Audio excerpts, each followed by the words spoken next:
This program originates live with the NBC television network.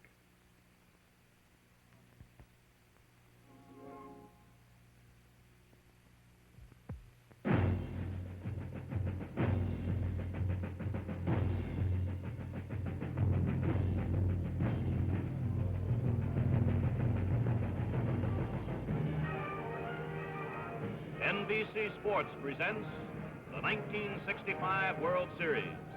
From Metropolitan Stadium in Bloomington, Minnesota, the Los Angeles Dodgers meeting the Minnesota Twins. With Vin Scully, welcoming you to Metropolitan Stadium in Bloomington, Minnesota, and the second game of the 1965 World Series.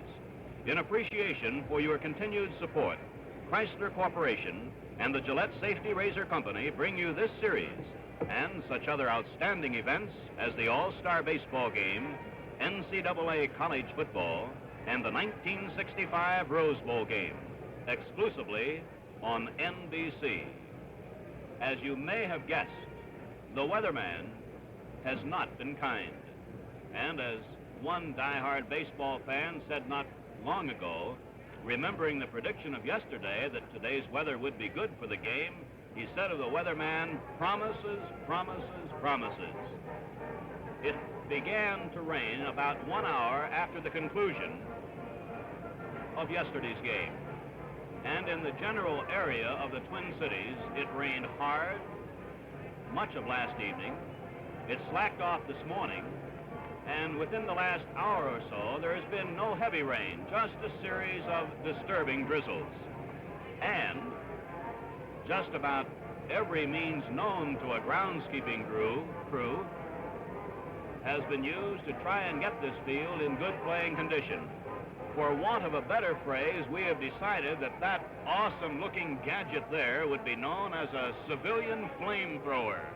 And they have been used from time to time by the ground crew here at Metropolitan Stadium during the regular season to try and get the field in playable condition. This game is authorized under television rights granted by the Commissioner of Baseball, solely for the entertainment of our audience, and any publication, reproduction, or other use of the pictures, descriptions, and accounts of this game without the express written consent of the Commissioner is prohibited. Any commercial or other use of the program, such as by charging admission for its showing, is similarly prohibited unless authorized in writing by the Commissioner. Now,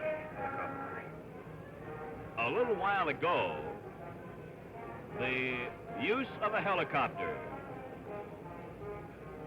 to try and get the outfield in a much better playing condition than it was when the folks first arrived here, and by way of videotape, we thought you might like to see how a helicopter is used to get a baseball field ready for play. Now, we'll tell you again, over the last hour, the rain here at Metropolitan Stadium has not been a hard rain. It's just been a series of annoying drizzles. In fact, the weatherman has said, as far as the forecast was concerned, that to all outward appearances, the rain should leave. But then, quote, the clouds have shown a tendency to remain in the area. This scene was taped just a bit earlier this morning here at Metropolitan Stadium. As of right now, the game will be played. And as of right now, the weatherman is still optimistic. And so are we. Neither team had an opportunity to take batting practice. There was a pass made at infield practice, but not the type usually held before a game. The infield, of course, will be in good condition. The outfield will be wet in spots. The warning track has had a type of substance applied which brings up, which causes the rain to do less damage than it ordinarily would. Here at Metropolitan Stadium, it's 344 feet to the foul line in left. In the so-called power alley, 365 feet in left center. Straightaway center field is 430 feet. Now, this is an increase of 20 feet over last season, the last regular season. So 430 feet to straightaway center. And then at 402 in deep left and right center, the power alley in right center field, as in left center, 365 feet. And to the foul pole in right, 330 feet. although it quickly falls away. The pitchers for today's game, as announced, and it will be a battle of left-handers. For the Los Angeles Dodgers, the incomparable Sandy Koufax will be pitching. We do not have time at this moment to list all of Sandy's accomplishments this season in aiding the Dodgers to their place in this 1965 World Series. Suffice it to say, at this moment, he won 26 games and lost only 8, and again led the National League. This is the 4th year in a row he's led the National League with an earned run average of 2.04. The temperature right now, for those of you who are statistically minded, 56 degrees, the wind is 17 miles an hour, and the humidity is 83%. Now, the Commissioner of Baseball, of course, makes the decision as to whether this game will get underway, and he is chatting here with Ed Hurley, the chief of the umpiring crew. Meanwhile, as Sandy Koufax is warming up in the Dodger bullpen beyond the right center field fence, so is his opponent for today's game. For the Twins, their top winning left-hander in the regular season, Jim Kaat. Kaat won 18 games, lost 11, and compiled a very good earned run average of 2.82. And so for this second game of the 1965 World Series, with the Twins having won the opener yesterday by a score of 8-2, so the starting pitchers are getting ready. The infield is still covered, but we have every expectation, since it is a bit brighter right now and the rain has momentarily stopped, we have every hope that the game will be underway, and if not exactly on time, within a moment or so of the scheduled time of 1 p.m., which is Central Time here in Bloomington, Minnesota. In looking over Sandy Koufax's record for this season, we already mentioned that for the 4th year in a row he led the National League in earned run average. He also was the top man in the league as far as his percentage was concerned with that 26-8 record. And he'll be facing a lineup today that is somewhat changed from yesterday for the Twins. At shortstop, it will be Zoilo Versalles, the batting star for the Twins yesterday with 4 runs batted in. But in center field will be right-handed batting Joe Nossick, a first-year player for the Twins. The right fielder will again be left-handed batting Tony Oliva. The third baseman and cleanup batter will be Harmon Killebrew. The Twins catcher will bat in the 5 spot today, Earl Batty. A change in left field. Yesterday it was Sandy Valdespino. Today it will be right-handed batting, power-hitting Bob Allison. The first baseman will be batting today in the number 7 spot, Don Mincher. Rookie Frank Quillisi, who collected 2 hits in yesterday's big 3rd inning for the Twins, will be at second base and bat 8, and the pitcher will be Jim Kaat. And by golly, a light drizzle starts to fall again. So perhaps it's going to be one of those days where it'll rain a little bit and then stop for a while. But the last time we heard anything official from the weatherman, he was still highly optimistic that the game would be played. And as you might expect, just about every type of rain gear and protection from the elements is here at the stadium today. This second game of the 1965 World Series is being brought to you from Metropolitan Stadium in Bloomington, Minnesota.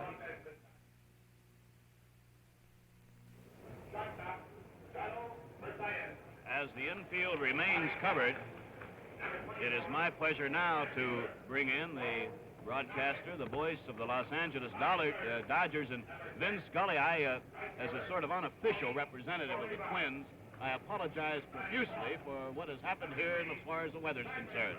Well, what's that song about a little rain in every life? Thank you, Ray, and hi, everybody. The lights are being turned on here at Metropolitan Stadium, and it is as if everybody in the ballpark trying desperately to ignore the weather. The pitchers are warming up. The umpires have already gone to the dressing room to get the game balls, and in a few minutes, apparently, they're just going to start in the rain. These are the men who will lead it off for the Dodgers. In the number 1 spot, the captain and shortstop, Maury Wills. Hitting second, Jim Gilliam. In the 3rd spot, Willie Davis. In the cleanup spot against left-handers is the right-hand hitting left fielder, Lou Johnson. Ron Fairley, a left-hand batter, drops to the number 5 spot against Kaat. And then switch hitter Jimmy Lefevre at second base. Switch hitter Wes Parker at first base, hitting 7th. John Roseborough, the veteran, will be behind the plate. And Sandy Koufax on the mound. One of the things, and one pressure spot in this game today, all of the outfielders particularly will have a lot of problems not only on going after balls, but they know, both clubs having fine speed, the outfielders will not only have to charge base hits, which will slow up on the grass, but they will be picking up a wet ball to get back to the infield. And you can bet fellas like Zoilo Visayas and Maury Wills and some of the other speedsters on both clubs will try to dare some of the outfielders, and we should have a little bit of a wide-open game as far as the hitters challenging the outfielders' arms. Well, maybe Sandy Koufax and Jim Kaat can pitch in the rain, but apparently the governor of Minnesota is not going to try, because we just get the report that Governor Carl F. Rolbog, the governor of the state of Minnesota, will not throw out the first ball. Yeah, we still have the light rain, but the ground crew rolling off the tarp. The infield itself is in good condition. It's been covered. As Ray pointed out to you, it began to rain about 1 hour after yesterday's game. So the skin part is dry. The treacherous areas will be on the warning track, and certainly for catchers going after foul balls and any infielder going over to the track, it'll be wet and slippery going. In this mechanized age, Minnesota rolling up its tarp, only to bring it up since Ray was talking about the apologies for the weather. The Dodgers, since they moved to California, have never been rained out. And, of course, they are quite delighted about that. And although they do have a tarp at Dodger Stadium, it has been used sparingly. I think the closest they came to having a game rained out a couple of years ago against the St. Louis Cardinals, it rained up until about 6 o'clock, and they were working on the field until game time. But the tarp is rolled up for keeps, apparently. There is still a light drizzle. But the pitchers are warming up, and the 6 umpires are meeting at a home plate, along with Captain Maury Wills and manager Sam Mealy. Sam Mealy is still awaiting news from Quincy, Massachusetts, where his wife is expecting the arrival of their child any moment, so we understand. And the Dodgers kept a date with the Stork. Left-hand pitcher Jim Brewer of the Dodgers received the happy news that his wife presented him with a bouncing baby girl in Tulsa, Oklahoma today. Those umpires, the plate umpire from the National League, Tony Venson. At first, from the American League, John Flaherty. At second, from the National League, Ed Sudol. And at third, a switch, at least according to the names up on the board. From what we had gathered yesterday, the third base umpire would be Bob Stewart. And then the line umpires would be Ed Hurley at left and Ed Vargo at right. So we had better wait a moment and check third base to be sure. Right now, we'll pause briefly for station identification.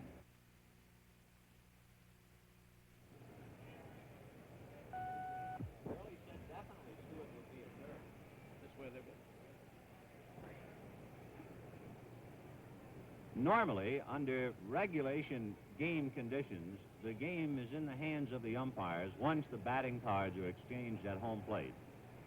However, at the very end of a baseball season, during the heat of a pennant race, it is then from all day in the hands of the umpires, and today it's in the hands of the Commissioner of Baseball, Ford Frey.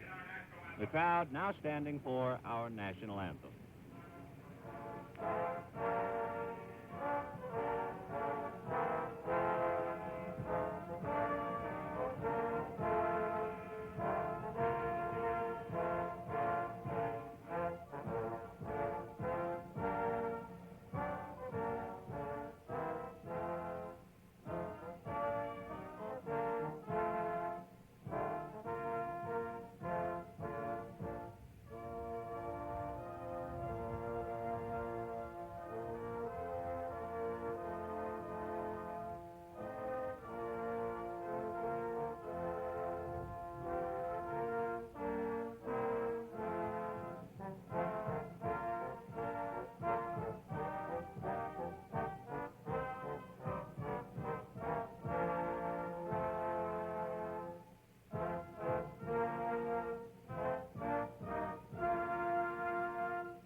Just to refresh your memory, of course, and you don't have to around Minnesota, the Twins yesterday winning in convincing style with 8 runs, 10 hits, and no errors. And the Twins' power and speed evidenced on home runs by Don Mincher, a 3-run home run by Zoilo Versalles. There were 3 doubles and a stolen base by Versalles. For the Dodgers, 2 runs, 10 hits, and 1 error. They had a home run by Ron Fairley, and their other run came in the 9th inning. Jim Grant thoroughly muffled the Dodger bats yesterday, and today, in the second game of the series, Jim Kaat and Sandy Koufax.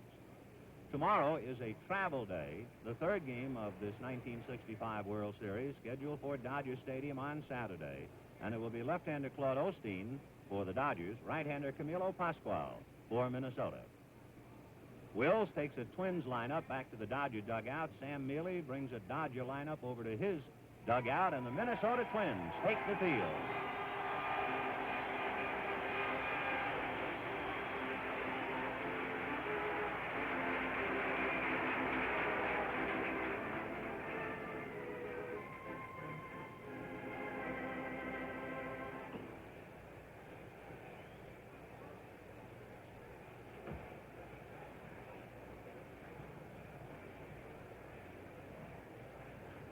Setting Minnesota defensively at first base, yesterday's home run hitter, Don Mincher.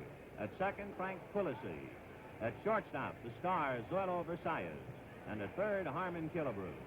In the outfield against Koufax, Bob Allison in left, Joe Nozick in center, and Tony Oliva in right. Behind the plate, Earl Batty. And on the mound, left-hander Jim Kaat with a record of 18 and 11. Danny Ozark coaching at first for the Dodgers. Over at third, Preston Gomez. Jim Kaat, mainstay for the Twins, made 42 starts last year, completed 7. He had 2 shutouts and appeared 3 times in relief. He led the league in those 42 starts, equaled his top previous win total, and enjoyed his best percentage of the year. In 1962, he won 18. In 1964, he won 17. A little while ago, we asked Jim Kaat his feelings on facing the Dodgers, and in particular, since his mound opponent would be Sandy Koufax. I feel that I've got to pitch my own ball game against the Dodger hitters and not worry about who's pitching against me. We have a pretty good hitting ball club ourselves, and I think he has all that he wants to worry about, and I think that if I can hold the Dodgers down to 1 or 2 runs, we're going to score some off from him.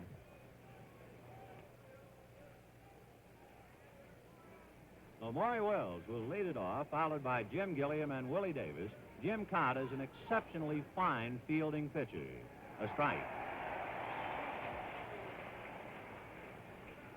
Killebrew up inside the bag at third. Mincher about even with the bag at first. And Quillisi is halfway up at second base. Fly ball to right field. Oliva almost in his tracks. 1 away.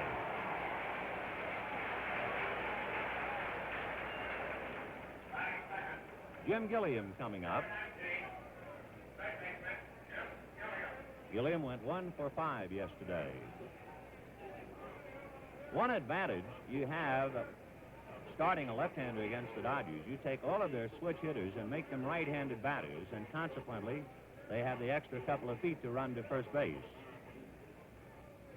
Breaking ball missed, ball 1.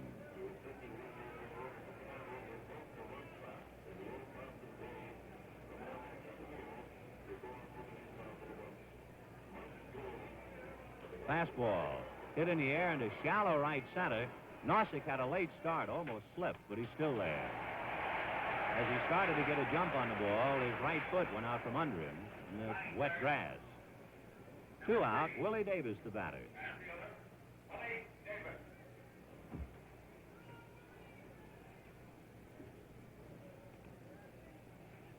Willie yesterday went 1 for 4. He lined out twice to Tony Oliva in right field, and on one of the plays, Tony made a fine leaping catch. Big curve. 0-1. Killebrew still up on the grass, but everybody else back.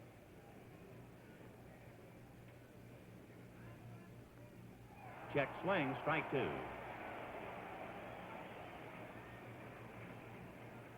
Willie Davis is a swinger at the plate in 558 at-bats. He walked only 14 times.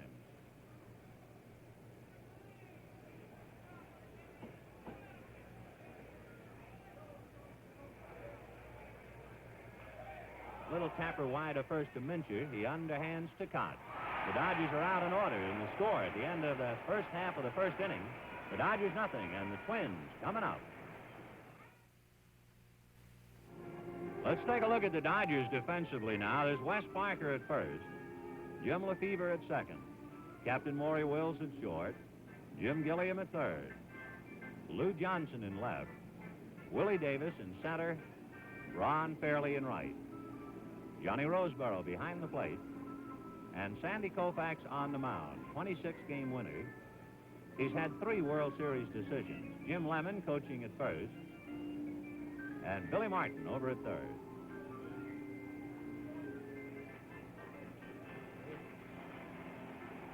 I asked Zoilo Versailles how he thought Koufax would pitch to him and his experience yesterday in facing Drysdale. I think Mike Koufax threw me today on the first pitch. I'm going to guess for a curve. And yesterday pitch, Drysdale struck me out, I should say, with a fastball around the letter. But the second time that he threw me was a fastball, but just was by 5 inches down the letter. And I got a good piece of wood out of it, and I was lucky to hit the ball out of the park. Well, Zoilo was guessing correctly. Koufax curved him with the first pitch, but it was very high. Ball 1. Another curve, strike, 1-1. Sandy's equipment, fastball, curveball, and a forkball, which he started to work with early this year. Fastball, fouled out of way. 1-2.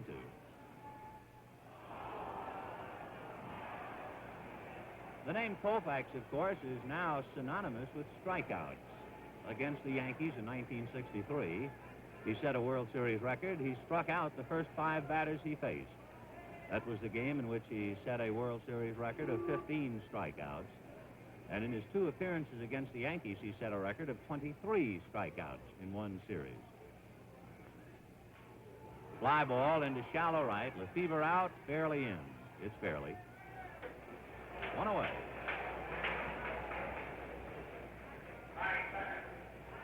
Here is Joe Nozick.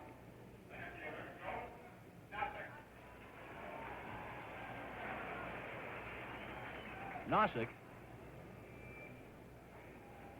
had 2 home runs during the regular season.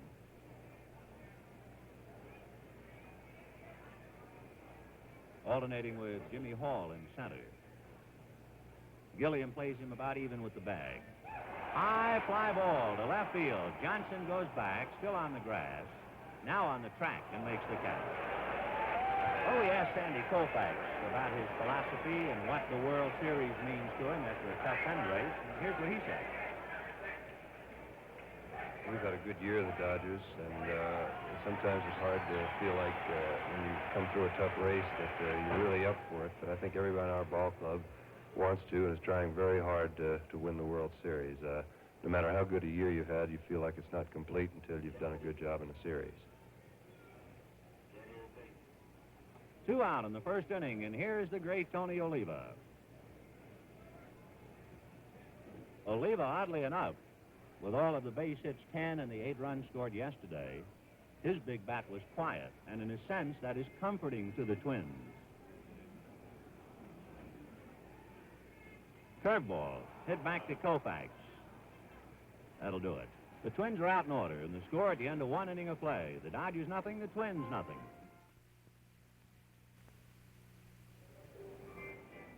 Second inning, no score in the ball game, and this 1965 World Series game is being brought to you live and in color, exclusively on NBC. For the Dodgers, batting fourth, number 41, left fielder, Lou Johnson. Second inning, Lou Johnson, Ron Fairley, and Jim Lefevre against Jim Kaat. Johnson went 1 for 4 yesterday.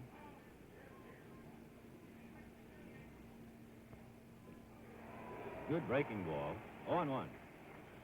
Kaat's number one pitch, so they tell us, is his fastball. But you have to have pretty good curve to win 18. Bouncer foul outside of third down the line. 0-2. It is dark and gray and damp and a little bit drizzling, but what's most important, they're playing.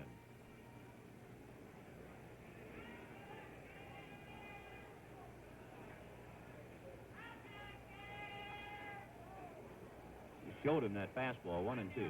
Johnson crowds the plate. Consequently, he is hit by a lot of pitches. He set a Dodger club record for being hit 16 times this year.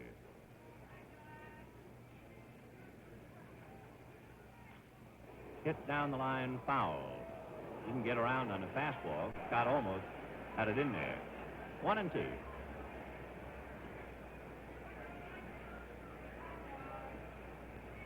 Johnson violates a hitter's doctrine in the sense that he looks for the breaking ball an awful lot of times. 2-2. Most hitters feel you look for the fastball, and you can always correct for the curve. But if you look for the curve, the fastball will be by you. 2-2. There's the fastball, fouled away. 2-2. Fastball. Down he goes. So Jim Kaat gave him a good fastball up and away, and Johnson went down swinging. Right fielder, Ron Fairley. Ron Fairley went 1 for 4, hit a home run yesterday.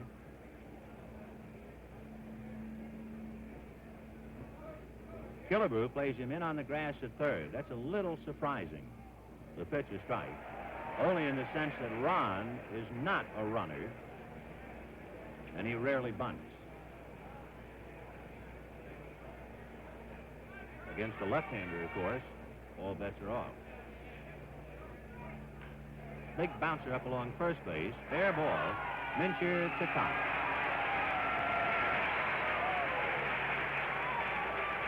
Two down. The switch hitter, Jim Lefevre, come up to hit right-handed. He wants a rosin bag before he gets up to the plate. 2 out, second inning, no score. Jim Kaat and Sandy Koufax, the Dodgers and Twins, second game of the series. Lefevre went 1 for 4 yesterday.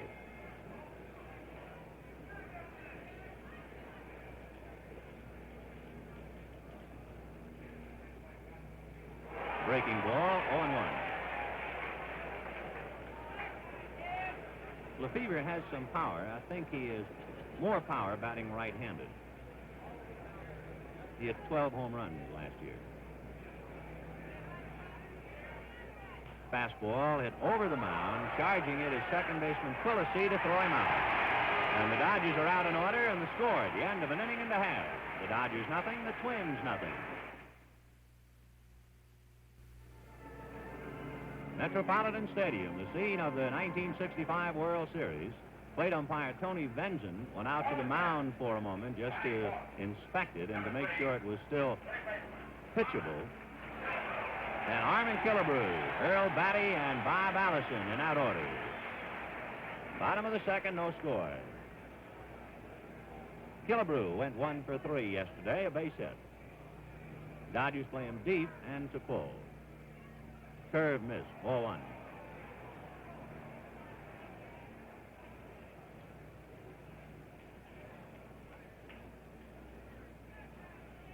Koufax, extremely long fingers. He has the hands of a pianist. And one reason why he decided to pick up the forkball. Curve is over, 1-1. It is one reason why he gets such tremendous rotation on the ball, because of the length of his fingers. Fastball missed. 2-1.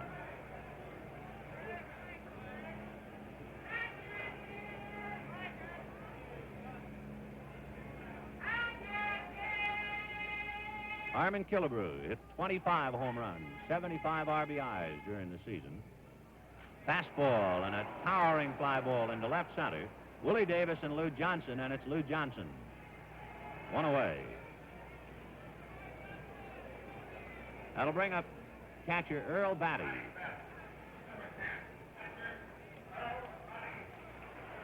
Batty had a base hit to drive in a run yesterday, wearing the protective helmet.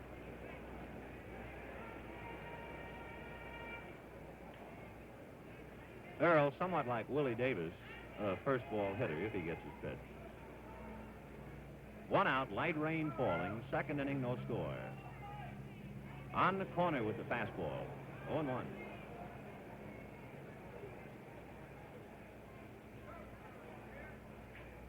So it's raining, but they're playing.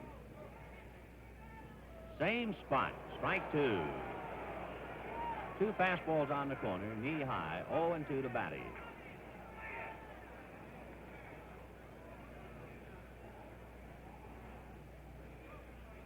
Curveball in the dirt, strike three. Dropped by Roseboro, he tagged him. So Koufax records the first strikeout today for his side after Jim Kaat had struck out Lou Johnson. And Bob Allison, the batter. Big Bob had 23 home runs, 78 RBIs. He can rip.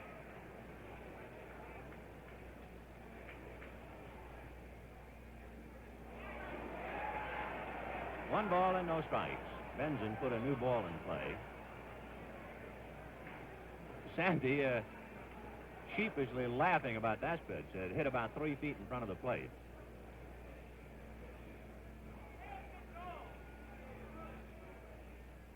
Curveball for a strike.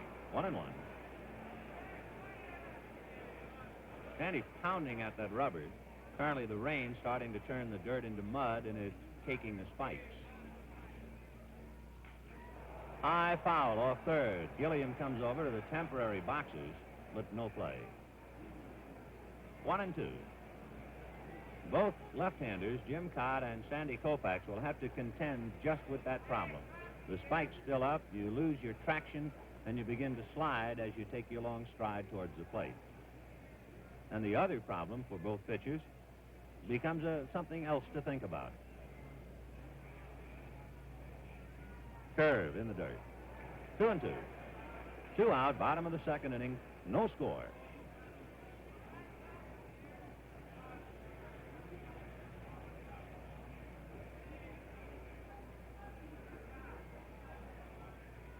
Breaking ball high.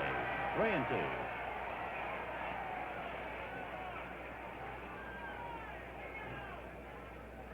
On deck, the left-hand hitting first baseman Don Mincher.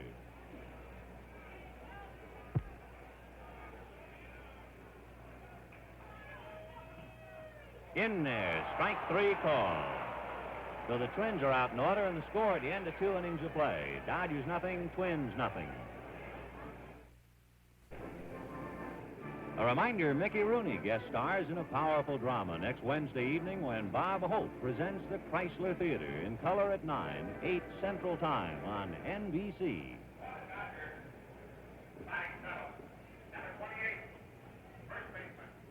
Third inning, no score in the ball game. Wes Parker, Johnny Roseboro, Sandy Koufax. Killebrew even with the bag. Parker likes to bunt.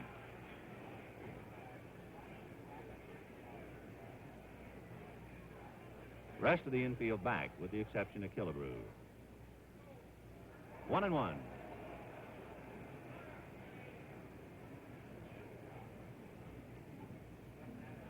As we mentioned earlier, Jim Kaat, an excellent fielding pitcher. In there at the knees, 1-2. So Kaat throwing strikes. Third inning, no score.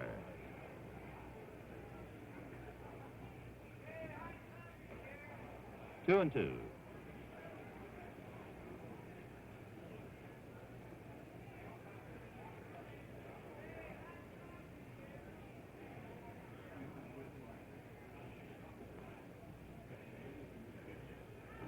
Missed with the fastball. So he's been in and out with Parker, and he's gone 3-2.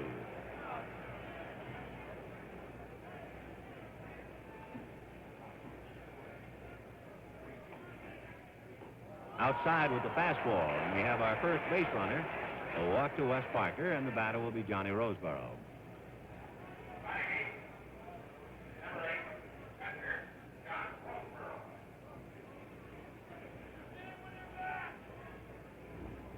The Dodgers with 2 catchers. During the course of the regular season, Roseborough went most of the times, and when he sat one out, it was against a left-hander, and young Jeff Torborg caught. But in the series, they go with the veteran. Fastball for a strike. 0-1.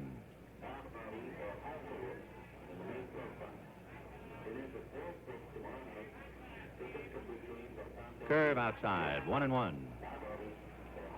Wes Parker at first base stole 13 bases. And the Dodgers conceivably would play hit and run with Roseborough, who has lost some speed. 1-1. Kaat thinks so he'll drive Parker back.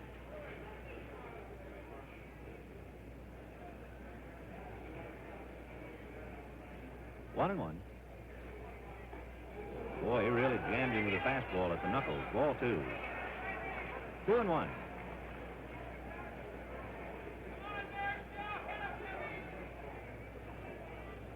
Earl Batty wigwagging signs out to him.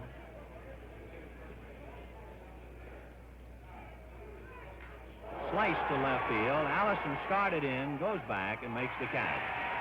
And Parker returns to first. One away, and Sandy Koufax coming out.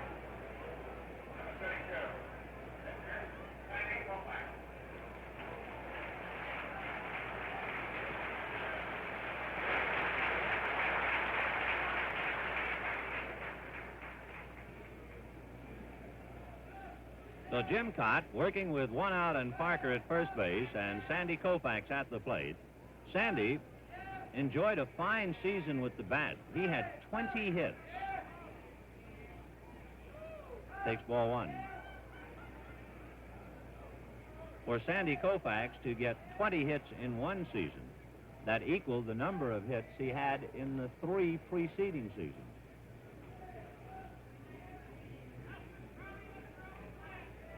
Twins looking for the bunt. In there, 1-1.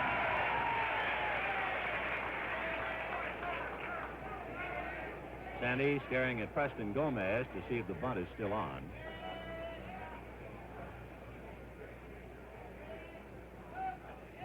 One and one. Full swing that time. Fouled away. 1-2.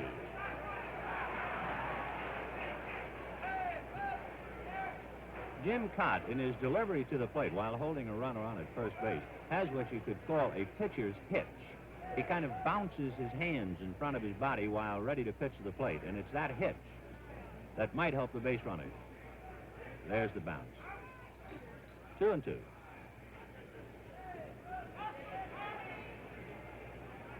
However, in bouncing, he does not come to a deliberate set, and it's a little tough to pick off just when he's coming to that stop position. Third inning, no score. There he's set. Bouncer hits slowly down to Quillisi. He looks at second, has to go to first. So Koufax moves Parker over a notch as he grounds out second to first. 2 down, and Maury Wills will be the batter. He'll also consume a little time to allow Koufax to get back to the dugout.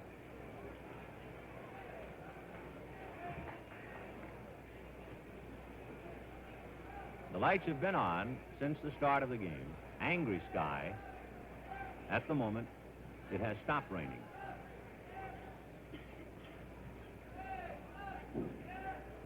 Parker at second, 2 out.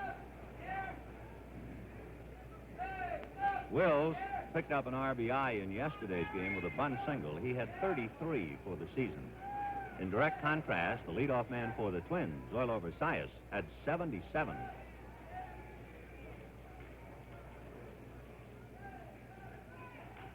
Hit in the air to right field. Oliva goes back a little.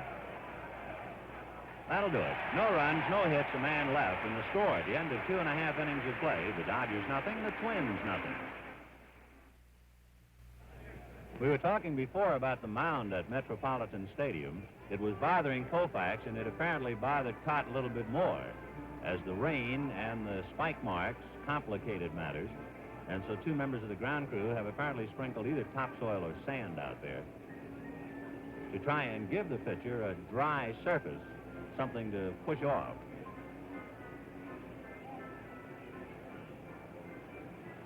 Koufax in 2 innings with 2 strikeouts. He has averaged at least a strikeout per inning in his career. For the Minnesota Twins, Don Mincher, Frank Quillisi, and pitcher Jim Kaat. And by the way, Jim Kaat's a pretty good hitting pitcher.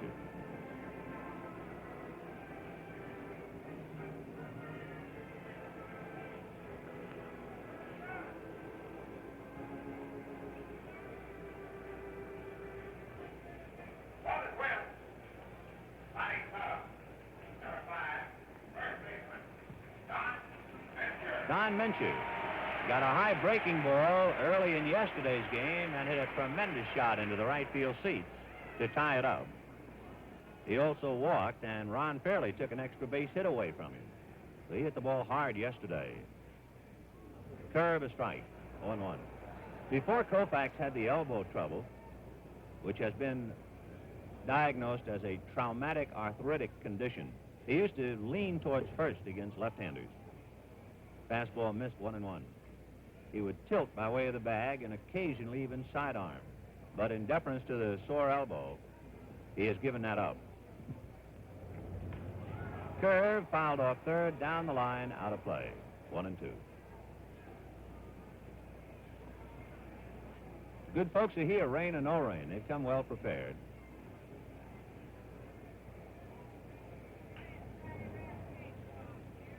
Koufax trying to get the Dodgers even. Jim Kaat trying to give the Twins a strong advantage. 2-2. Dodger infield playing Mincher to full, swung around to first. The outfield shaded around to right. Fairly is deep. Ball 3. Fastball way out.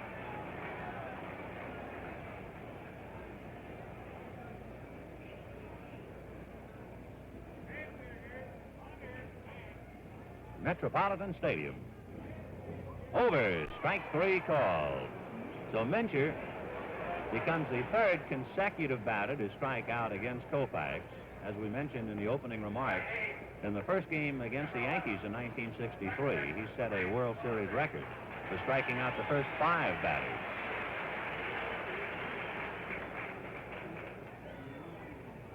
Here is Frank Quillisi. Played a great game at second base yesterday and had a double and a single in the 3rd inning.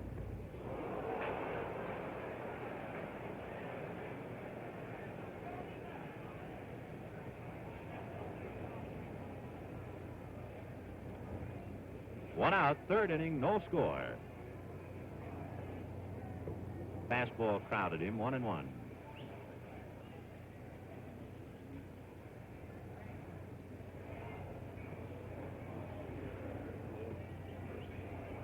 Fastball fouled away, jammed him. 1-2.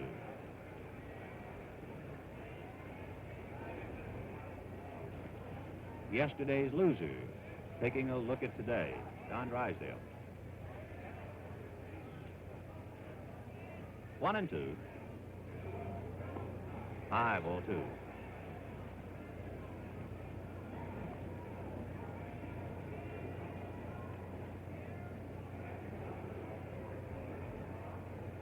Two and 2 to Frank Quillisi. 1 out in the 3rd, no score. Curve missed, ball 3.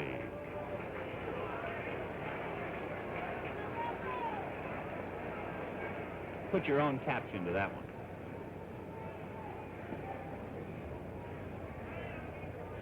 Full count.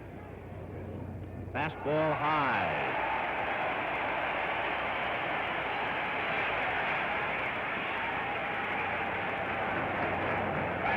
Here is a good hitting pitcher, Jim Kaat. Presenting his credentials, he has a home run and 9 RBIs during the regular season, a .247 average, occasionally used as a pinch hitter, and among other things, he likes to bunt for a base hit. So with 1 out and Quillisi at first base, a wet infield, we'll see what he does. He's around to bunt, takes a strike. Kaat has the label excellent fielder. Koufax would have the label average to fair.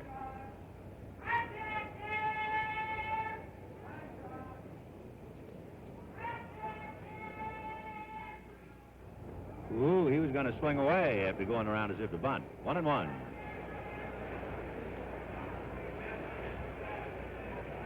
Checking with Billy Martin.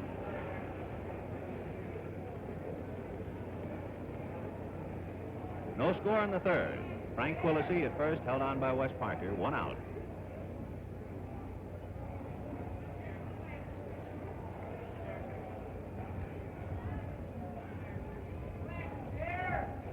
Quillisi goes. It's swung on and missed. Roseboro to Wills. They get him. So Quillisi nailed at second base from Johnny Roseboro to Maury Wills, 2-6.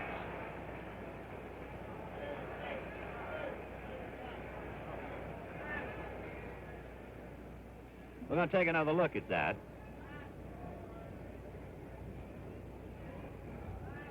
Change signals. We'll take a look when he steals one. That'll do it. Breaking ball, strike 3. 4th strikeout for Koufax. No runs, no hits, no errors. Score at the end of 3. Dodgers nothing, Twins nothing. We'll pause now for station identification. This is the CBC Television Network.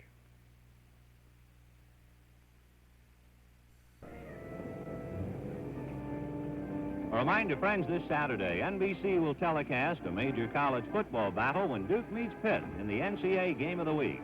Live and in color at 12:30 Eastern Daylight Time, 11:30 Central Time, exclusively on NBC. Remember that before every college football game is the Bud Wilkinson NCAA Preview Show.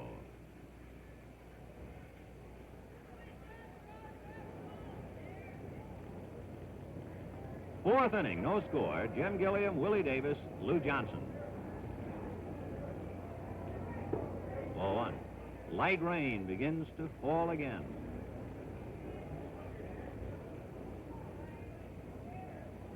Gilliam flied to center in the first inning, 0 for 1. Fouled away, 1-1.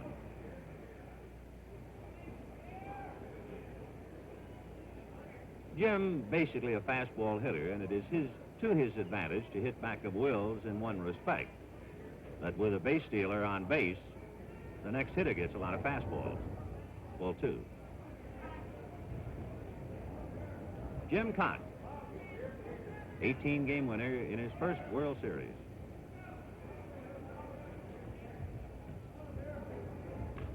Hit in the air to right field. Oliva, who was busy yesterday, is busy today.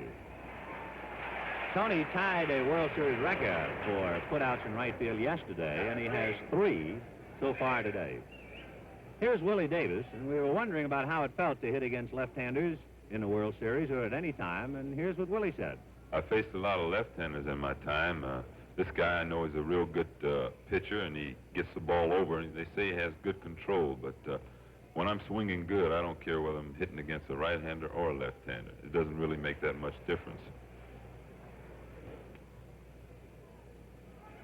0-1, breaking ball on the corner.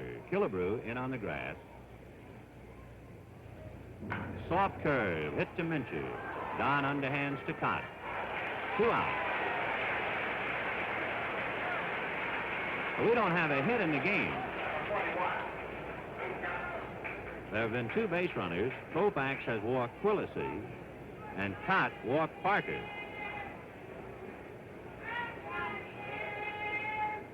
Lou Johnson struck out in the second inning, 0 for 1.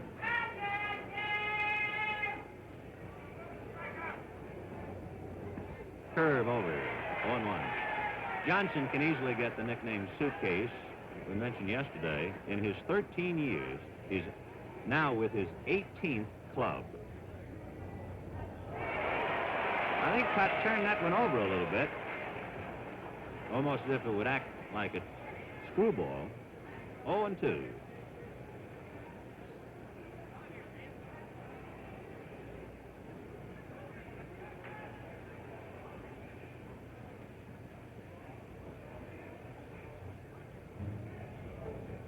Fastball hit to dead center, and Nossick has to go and get it to the track. He's got it. That's about 415 to 20 feet away. Dodgers out in order, and the score at the end of 3.5 innings of play. Dodgers nothing, Twins nothing. Bottom of the 4th inning. No score in the ball game, and quite a game it is. Koufax in 3 innings has not allowed a hit. Big day yesterday. He mentioned earlier he expected to be curved the first pitch by Koufax, and he was. Now we'll see about the second time around. Fastball, foul back.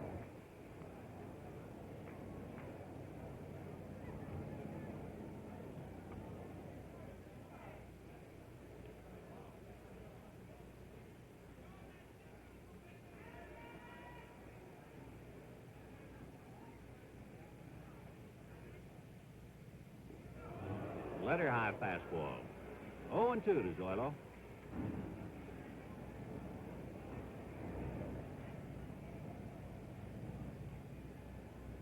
He hit one of those no doubt about it type home runs yesterday with 2 men aboard. Deep into left. High fastball hit out foul.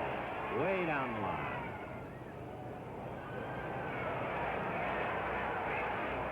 Koufax got that one way up and way in. And with 2 strikes, Versailles had to go after it.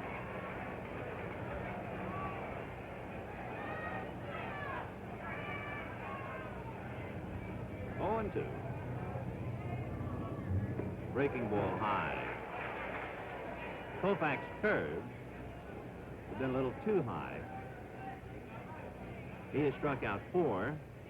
Jim Kaat has struck out 1.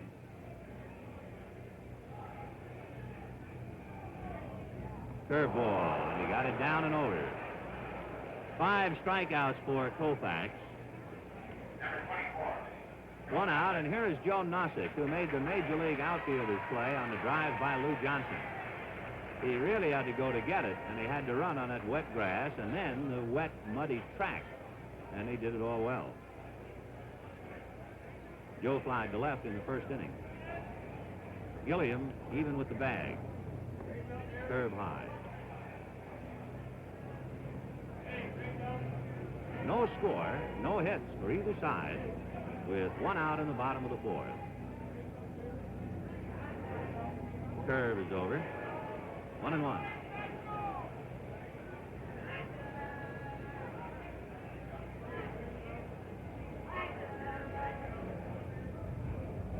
Fastball, foul back. 1-2.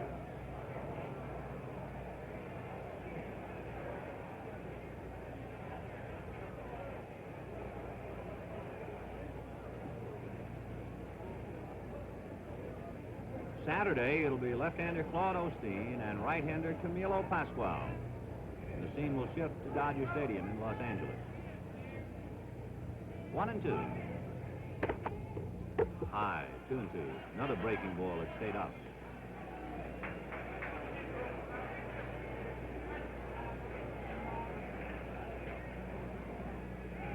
Two and 2. Joe Nossick. Curveball, line to center, base hit. There's the first hit of the game.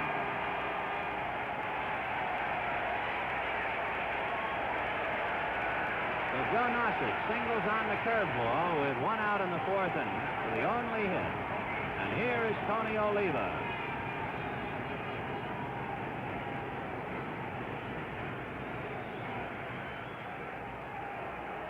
Oliva hit back to Koufax, who threw him out in the first inning.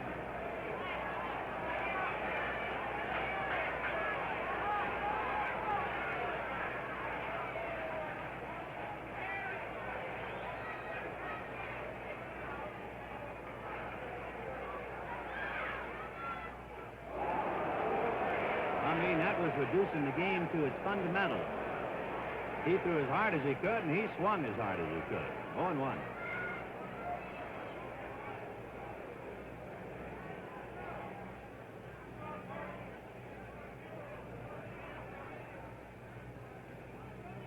One out, fourth inning, no score. The Twins with the only hit. Clean single to center by Joe Nossick.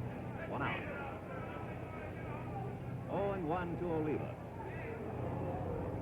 Lob throw to first. Koufax does not have an extra good move to first. He is not a Spahn or a Whitey Ford or somebody like that.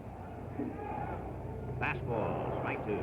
By the way, game number 3 Saturday, 3:45 Eastern Daylight Time from Dodger Stadium in color, here on NBC.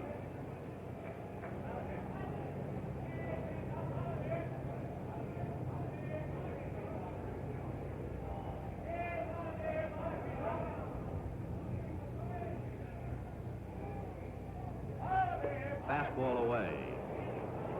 Hard stuff to Oliva. He hadn't thrown him a breaking ball, and the count 1-2.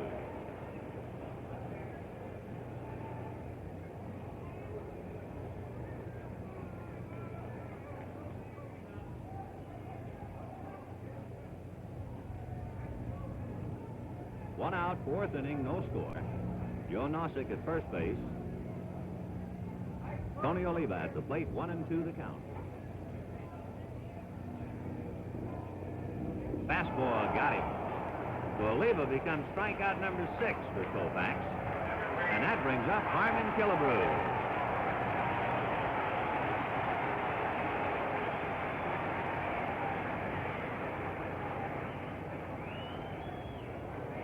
Harmon Killebrew flied to left field in the second inning.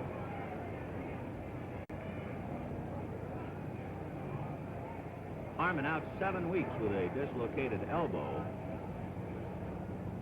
But he still hit 25 home runs and wound up with 75 RBIs. Curve, ball 1.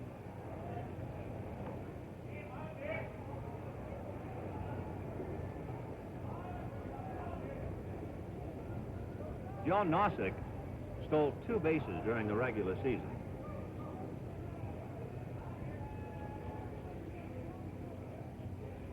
Fastball, left into left field, base hit. Nossick to second, makes a turn, stumbled, and goes on. Johnson bobbled the ball, and he's into third, and down to second goes Killebrew.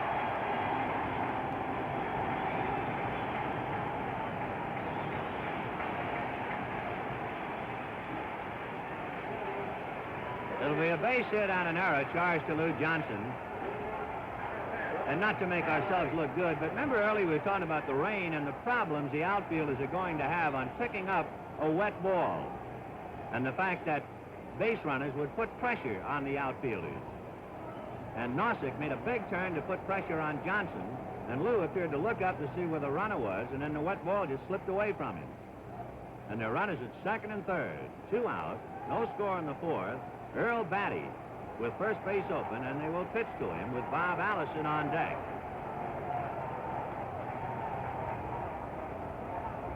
The outfield playing Batty to right field. High and away, ball 1. Here in the inning, 2 singles and an error by Lou Johnson. And the Twins have runners at second and third.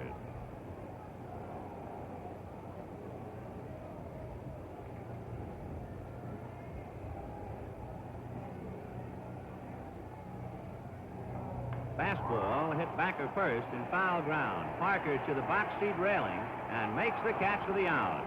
For the Twins in the fourth, no runs, 2 hits, an error, 2 men left. And the score at the end of 4 innings of play. The Dodgers nothing, the Twins nothing. 5th inning, no score in the ball game. How does it feel to play in the World Series? We asked Ron Fairley. I think it was certainly a pleasure being in a World Series, and I'd have to say that my first World Series hit was a home run, and it was certainly a thrill in my life. Although in 1959, we were beaten by the Chicago White Sox, I believe something like 11-0, so I know that the fellows are not discouraged at all. No score here in the 5th inning. Fairley, Lefevre, and Parker. Fairley grounded out. Mincher to Kaat covering in the 2nd inning. low with the curveball. Fairly bailing out a little bit, as the players say, as Kaat came by way of first. 1-0.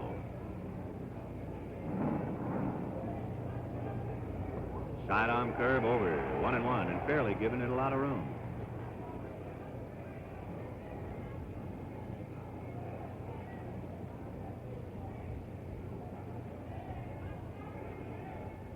Another curve fouled away.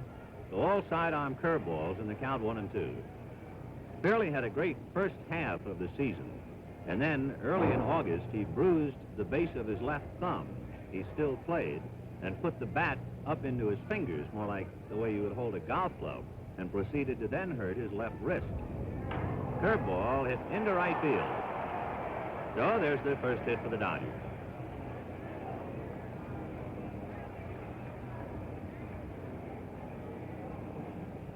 Fairley at first. Jim Lefevre grounded out in the second inning to tranquility. Fairley is not a base-running threat at first. Ron stole 2 bases during the year. No score, 5th inning. Ball 1. Walter Alston feels that Jim Lefevre is the best bunter on the team. He was around to bunt that time.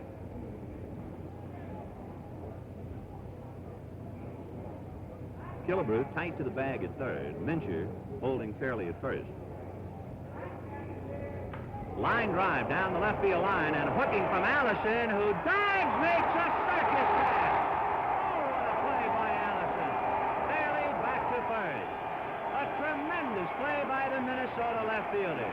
We just got to look at that one again.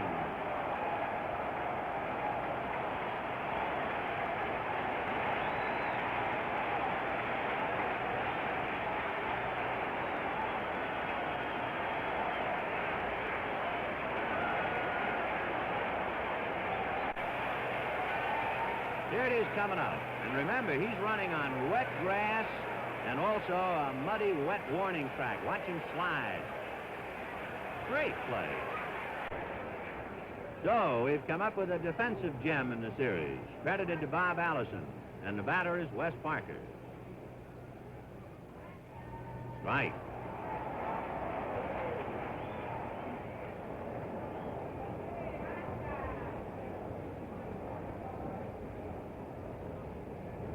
No runs, 2 hits for the Twins. No runs, 1 hit for the Dodgers. Fastball hit slowly, and Mincher hesitated, and it goes off his glove, and everybody's safe. Don Mincher, the first baseman, I believe, thought Kaat was going to make a leaping catch of it, hesitated, and by the time he went over, it was off his glove. Even had Mincher come up with the ball cleanly, he was going away from his play, and in the judgment of the official scorers, there are 3 of them, it's a base hit.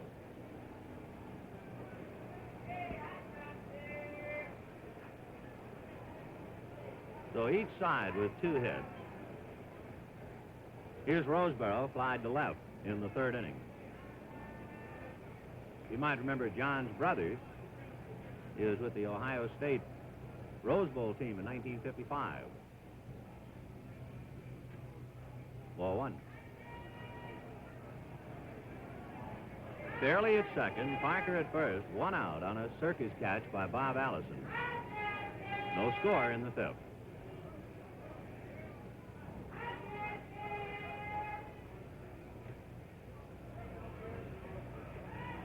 Fastball missed, ball 2.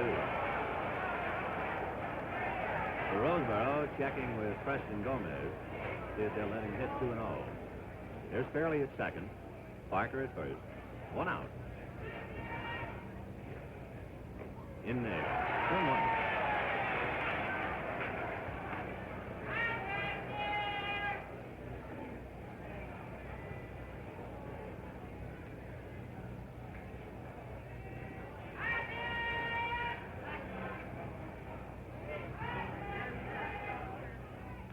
Fouled away.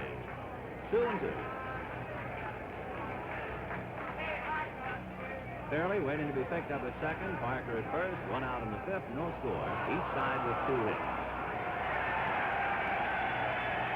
Crowd applauding as a park policeman flipped the ball to one of the fans. 2-2.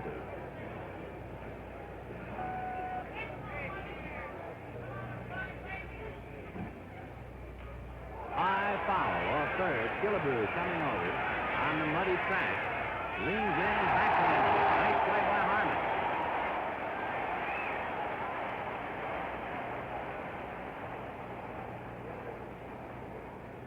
The Roseboro fouls out to Harmon Killebrew, and he had to fight his way to that ball through the wet grass and the muddy track. And here's Sandy Koufax. But Allison's play in left field has changed the entire inning. 2 out, 2 on. Koufax grounded out to Quillisi in the third inning.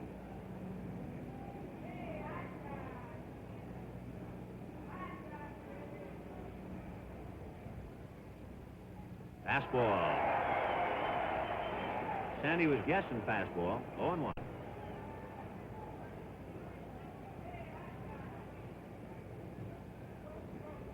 Sandy trying to plant that right foot.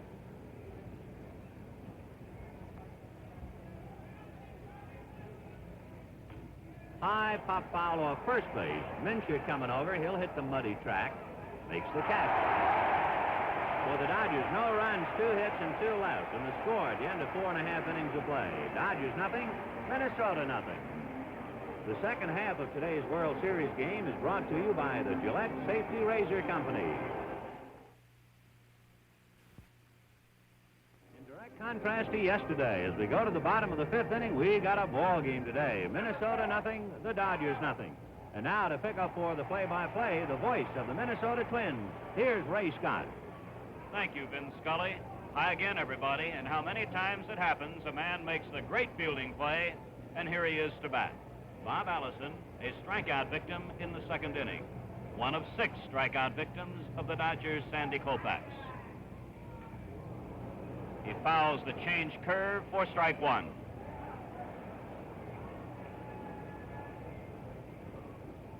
Allison did not play in yesterday's game, playing in left field today as manager Sam Mealy decides to platoon in left, where Allison replaces Valdespino, and in center, where Joe Nosick is playing today instead of Jimmy Hall. No score.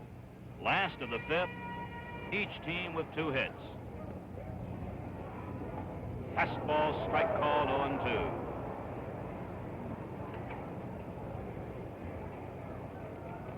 Early in the season, Allison came up with a bone fracture in his hand, and he has never been able to really get his timing back.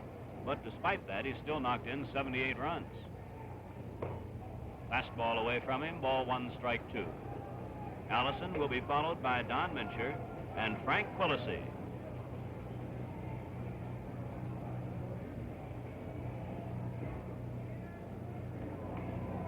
Fastball fouled back, no change in the count.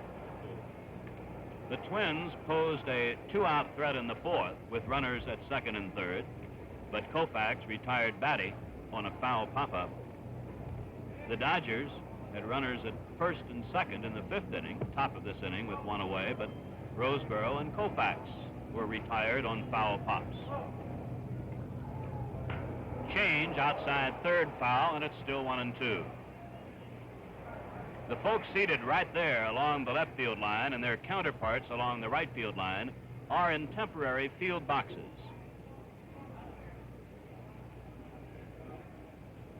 Dodger outfield shaded to the left.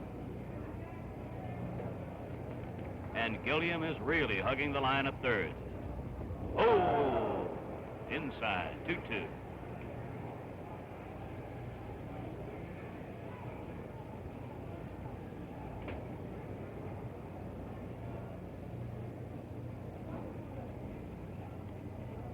If perchance you were out of the country yesterday, I guess we should tell you that the Twins won the opening game yesterday by a score of 8-2. Strikeout. Roseboro will tag him out. 7 strikeouts for Koufax. Here's Don Mincher, strikeout victim in the 3rd inning.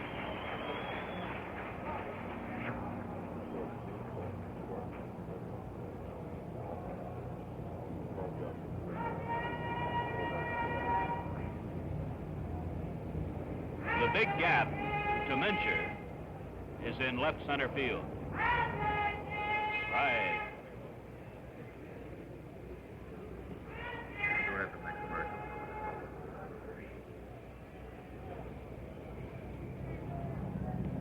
Strike two.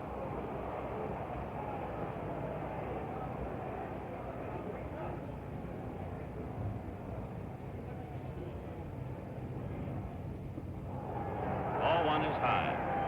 Tony Venson of the National League is working the plate today.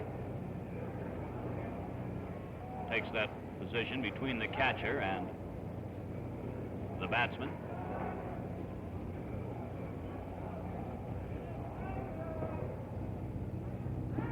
Two and two. Koufax has walked only one, Quillisi, in the third inning, while striking out 7.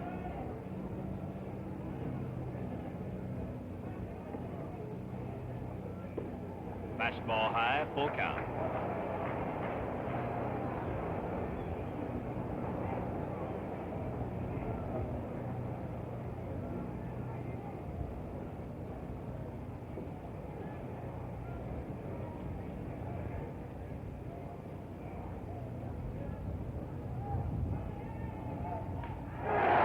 Base hit to left center field. Lou Johnson with the ball. Hit number 3 off Koufax. It comes with 1 away in the Twins' 5th inning of a scoreless game.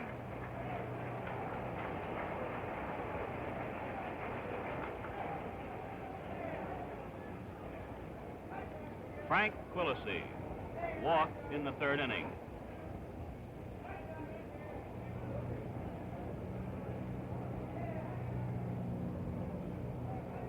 Yesterday was Frank's first appearance in the World Series. Now,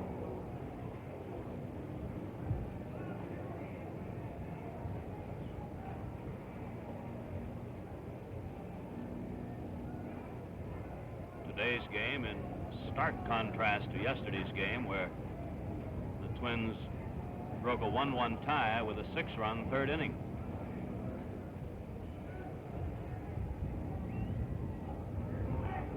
Little pop-up. Second baseman Jim Lefevre grabs it, 2 down. Number 36, Jim Kaat. And applause begins to build as Jim Kaat comes striding to the plate. Call out on strikes in the 3rd inning.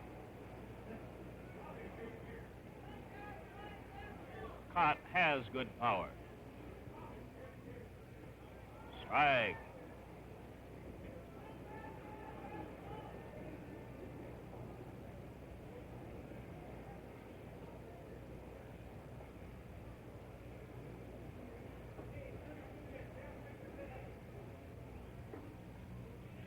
Ball 1 as the fastball is high.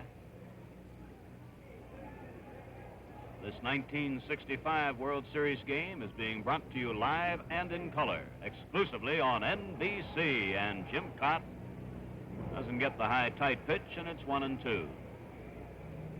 Looking to the Dodgers' 6th inning, it will be the top of the order: Wills, Gilliam, and Davis.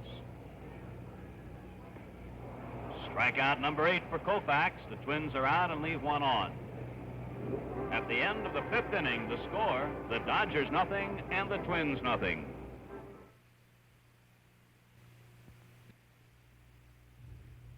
Here is a special report from NBC News.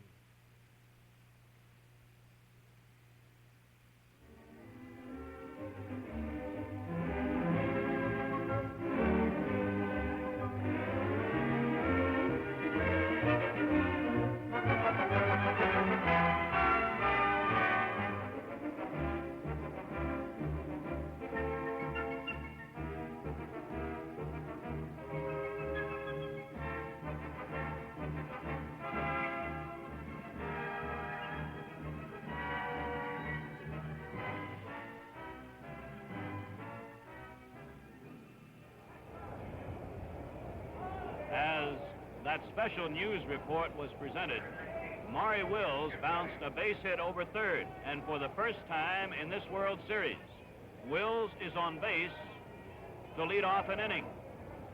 Now let's watch how the Twins handle this premier base stealer. Strike. Earl Batty was asked about what do you do about a Maury Wills when he's a base runner. Well, I guess by now everyone in baseball knows that Maury Will likes to run, and he will be running in the series if he gets on. So I imagine our only plan of attack will be to try and keep him off of first base. There he goes. Killebrew out at first, and Wills is at second. So Wills breaking. Gilliam is out. Killebrew to Mincher. But Wills is on second with one away in this scoreless game, top half of the sixth.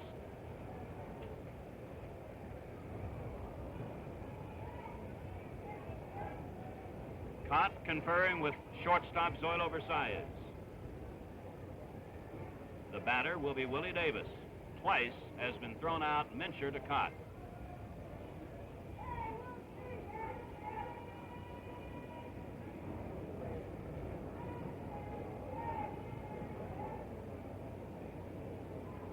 Wills has his first stolen base of the 1965 series. I beg your pardon, not a stolen base. I'm so carried away by his tremendous record that I want to credit him with something that he doesn't have. Ball one to Willie Davis. Now Killebrew is even with third. The Twins outfield shaded to the right. Versailles is fairly close to second, so Wills' lead from second is comparatively shallow. Popped up. Killebrew coming toward the plate. 2 down.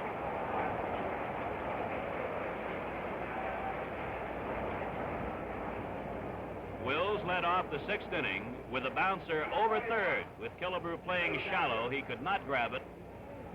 And Wills was on with a base hit, the third off Kaat. With Wills going, Gilliam grounded out. Davis then has popped up, and here is Lou Johnson.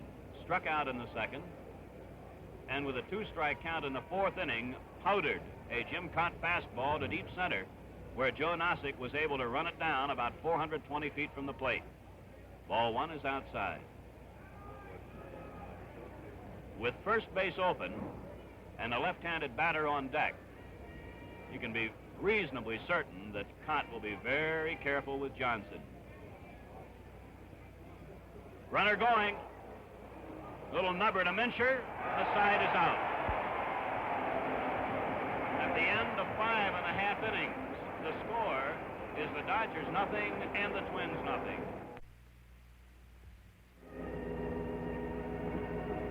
The scene is Metropolitan Stadium at Bloomington, Minnesota. There is no score. The Twins are coming to bat in the sixth inning, and just as the Dodgers had the top of the order up in their half, so it is with the Twins. Versailles, Nosick, and Oliva. Versailles has flied to right and struck out. Koufax, the #1 strikeout pitcher of all time, based on strikeouts in a season, has already whiffed 8.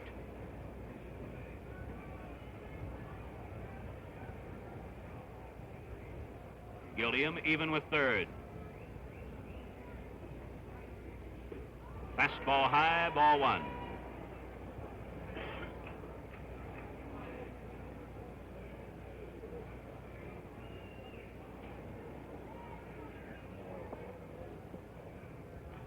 Foul back, 1-1.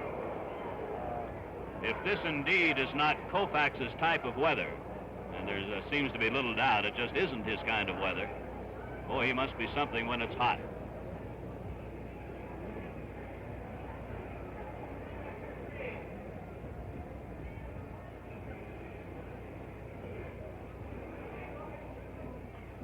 Foul away on the right side as Koufax jams him.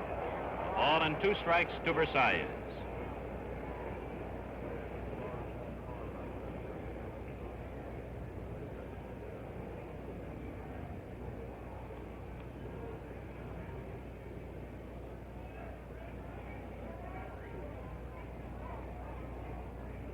The series will resume from Dodger Stadium on Saturday afternoon. 3:45 Eastern Daylight Time. Off the third baseman, Gilliam. Versailles streaking for second. Lou Johnson with the ball.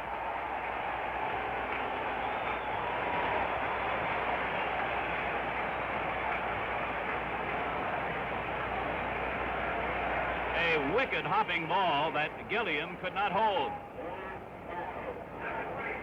It is nonetheless charged as an error to the Dodger third baseman.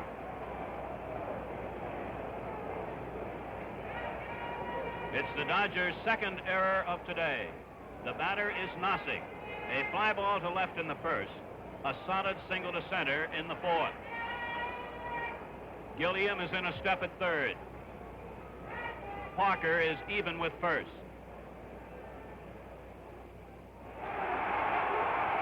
To first, out there.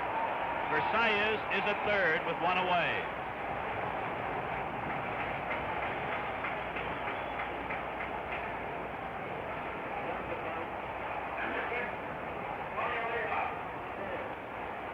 A huddle at the mound as Tony Oliva comes to the plate.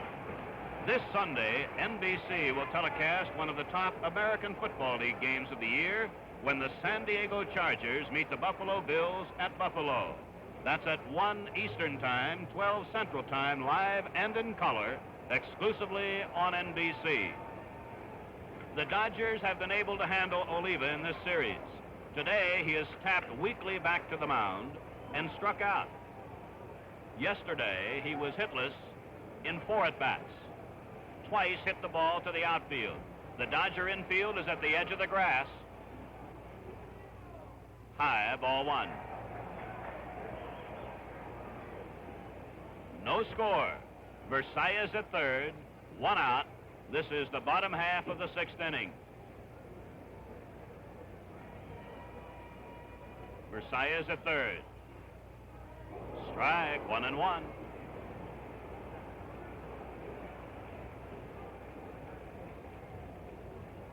The American League batting champion, Oliva. The game's top winning pitcher, Sandy Koufax.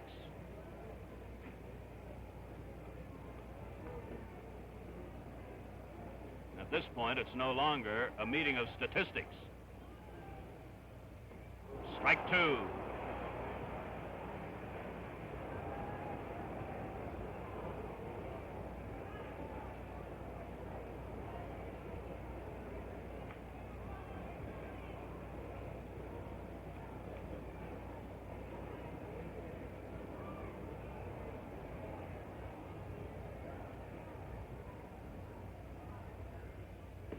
Two and two.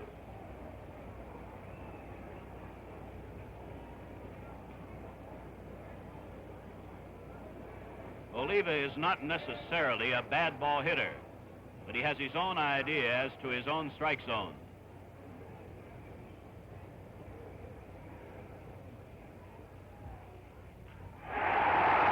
Base hit to left field. Oliva is going to try for 2. Safe.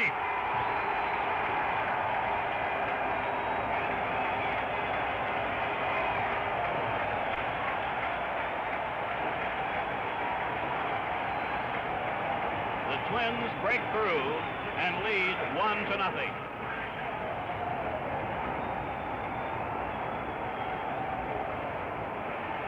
The batter is Killebrew.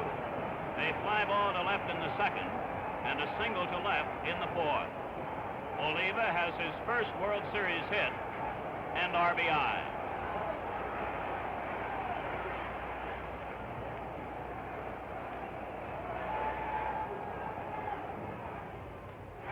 Base hit.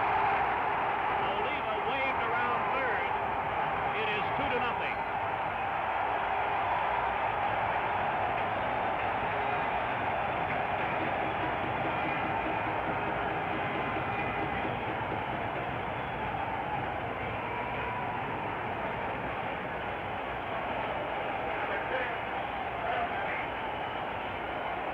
5 hits off Koufax.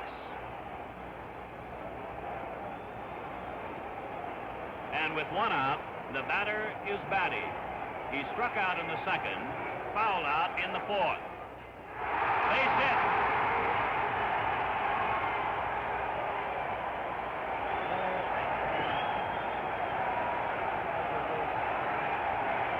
Manager Walter Alston is coming out.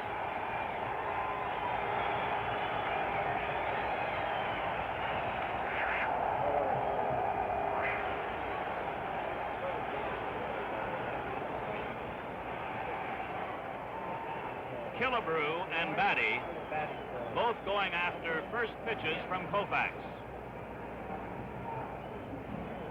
Catcher John Roseborough. Second baseman Jim Lefevre. And Koufax huddling with Alston.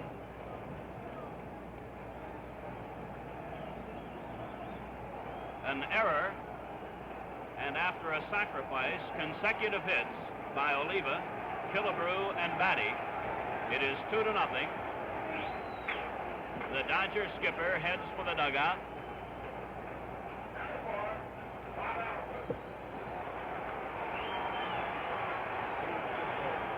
The batter is Allison. He has struck out twice, looking in the second and swinging in the fifth. And the Dodger bullpen is active. Killebrew on second, Batty on first, one out. Strike.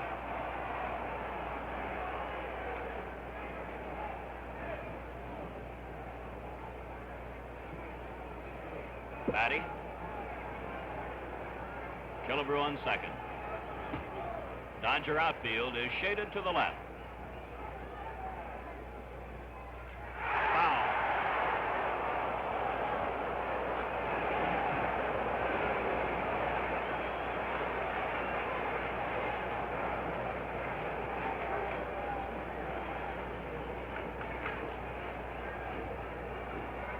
The Dodgers' Sandy Koufax trying to pitch out of even deeper trouble.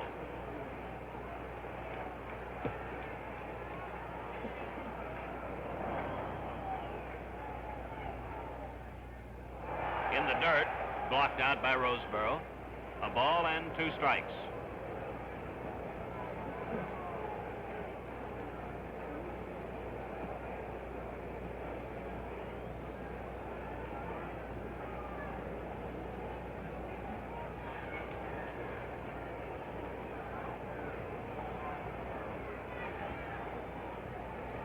Killebrew.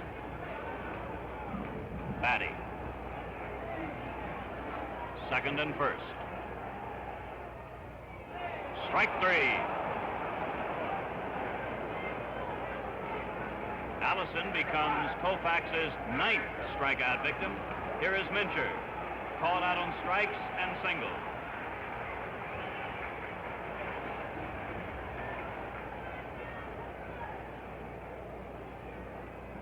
The Twins lead 2-0. This is the last of the 6th. 2 out. Runners first and second. To Koufax, and the Twins are out. 2 men are left. And at the end of the 6th inning, the score is Minnesota 2 and Los Angeles nothing. We pause now for station identification. This is the CBC Television Network. A very interested onlooker and attending his last World Series in an official capacity is Commissioner Ford Frick. He is seated in one of the field boxes by the Minnesota dugout. In the 7th inning for the Dodgers, Ron Fairley, Jim Lefevre, and Wes Parker. The Twins have 2 runs, 6 hits. The Dodgers, no runs and 3 hits. And the only errors in the game, 2 by the Dodgers. American League President Joe Cronin came prepared. And to his right, Mrs. Cronin.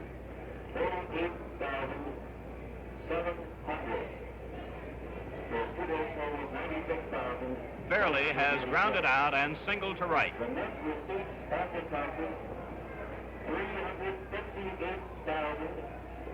Strike.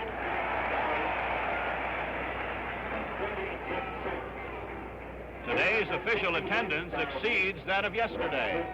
It is 48,700.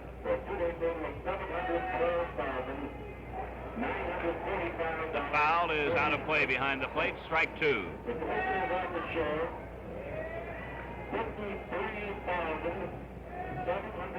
Lefty Jim Kaat, 18-game winner in the regular season. He was a 2-1 victor in the pennant-clinching game over Washington. He wastes the pitch outside, and it's 1-2.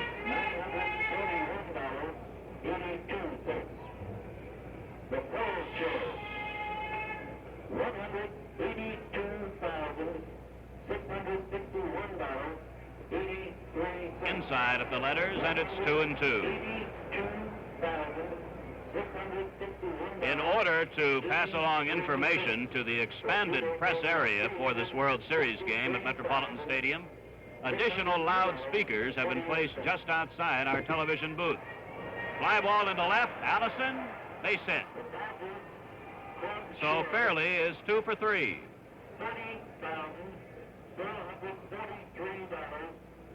Hit number 4 off the Twins left-hander, and the batter is Lefevre.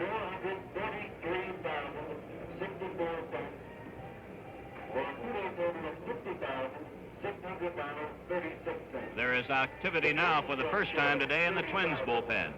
Lefevre has grounded out. There's a line drive base hit to left. Last time up, Allison robbed Lefevre of a base hit with a truly outstanding skidding catch of his line drive deep in the left field corner. And so the Dodgers, trailing 2-0, come after Kaat here in the 7th inning, and manager Sam Mealy of the Twins is making his first appearance.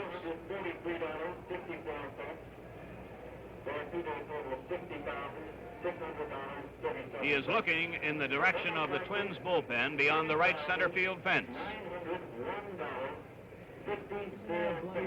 The left-hander is Jim Merritt. The right-hander is Alan Worthington. Kaat, for the moment at least, will stay on. Ron Peronowski is working for the Dodgers. He appeared in yesterday's game. So the Dodgers have the first 2 men on in the 7th with no out. Here is Parker, walked in the 3rd, an infield hit in the 5th.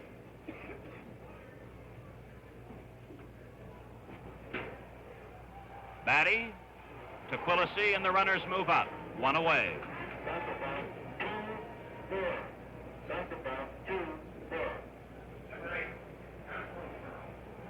Here is John Roseborough. He is flied to left and fouled out to 3rd. Now the Twins have a decision to make.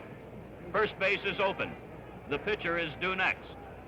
Manager Sam Mealy, of course, if he so elects, can force the hand of manager Walt Alston, with Koufax due to bat and in the on-deck circle right now. Strike, the curve over.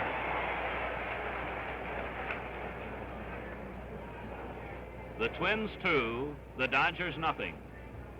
Beginning of the 7th, Dodger runners at 2nd and 3rd with 1 out. The infield is back. Fouled away, strike 2. I should say the infield back, with the exception of the 3rd baseman Killebrew. He's only about 2 steps behind the bag. Outfield is straight away.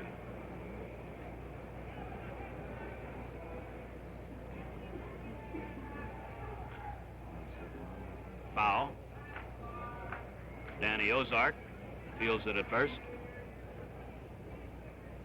Fairley returns to 2nd. Rather, Lefevre returns to 2nd and Fairley to 3rd.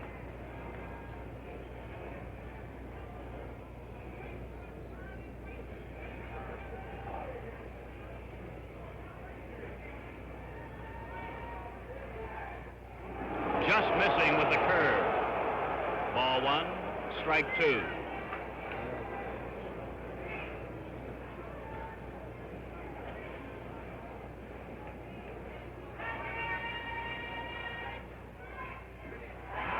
Again, just below the knees, 2-2. One of the certainties of baseball the reaction of the hometown crowd on a close pitch.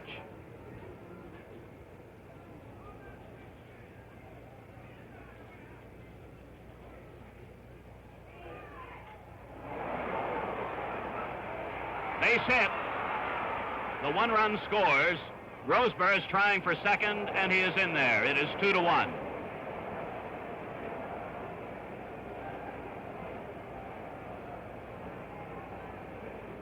So the Dodgers break through, and with only one out, Sandy Koufax is being called back.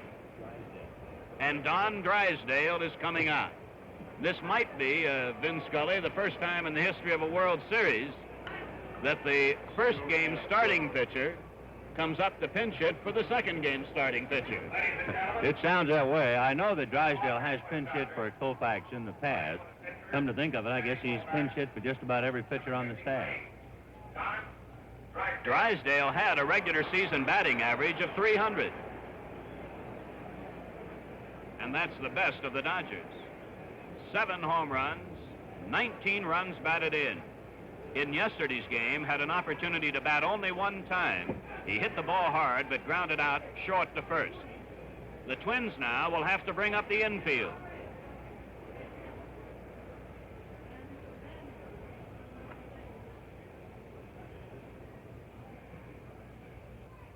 Strike one.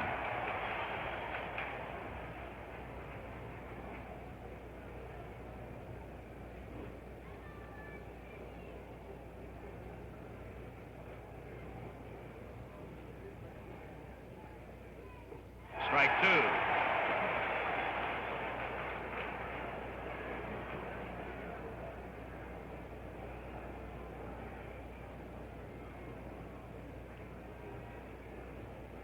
Kaat has recorded but one strikeout in this game. 2.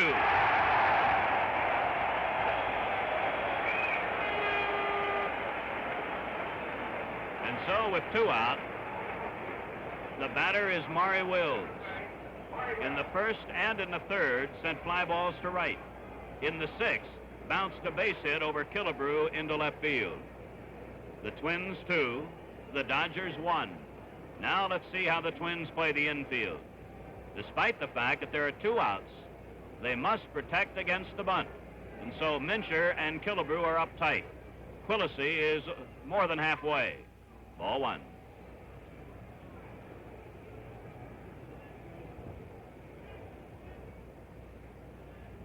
Versailles is back almost normal depth at short. Pop up. In shallow center, Joe Nasi. The Dodgers are out. 2 men are left. At the end of 6.5 innings to score. Minnesota 2, Los Angeles 1. Sandy Koufax went 6 innings. Gave up 6 hits, 1 run. 1 run that was earned. 9 strikeouts and 1 walk. Ron Peranoski takes over. He appeared in yesterday's game, worked 2 innings, gave up no hits. Although he walked 2, he didn't strike out anybody.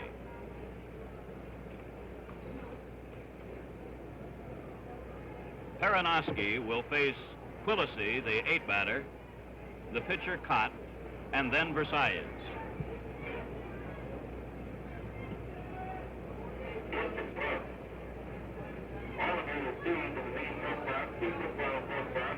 The president of the National League, Warren Giles, seated, of course, by the dugout of the National League champion Dodgers. This Saturday, NBC will telecast a major college football battle when Duke meets Pitt in the NCAA Game of the Week, live and in color at 12:30 Eastern Daylight Time, 11:30 Central Time, exclusively on NBC. Remember that before every college football game, the Bud Wilkinson NCAA preview show may be seen. Frank Quillisi walked in the 3rd and popped up in the 5th. The Twins 2 and the Dodgers 1 in the 2nd game of the 1965 World Series. In the dirt, ball 1. just as yesterday's attendance of 47,797 set a new record for Metropolitan Stadium, so today's crowd means another new record. Fouled at third. A moment ago, you had a look at the Twins bullpen, where Dave Boswell and Jim Perry are working. Billy Martin returns that foul to the mound, and it's ball one and strike one to Frank Quillisi.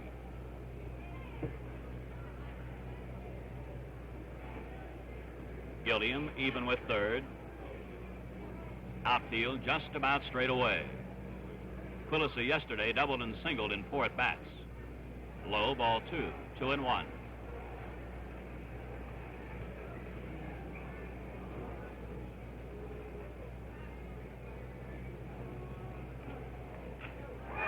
Hard hit ground ball to Wills. 1 away. And now the pitcher, Jim Kaat, twice a strikeout victim.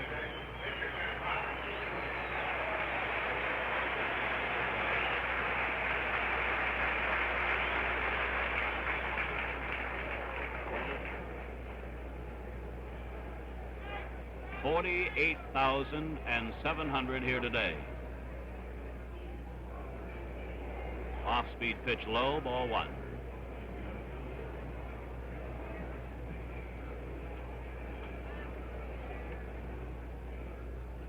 Ball 2.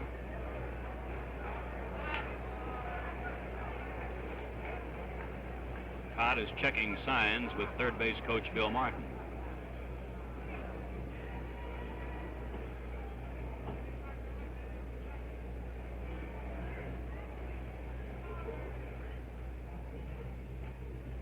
Fastball over, 2-1.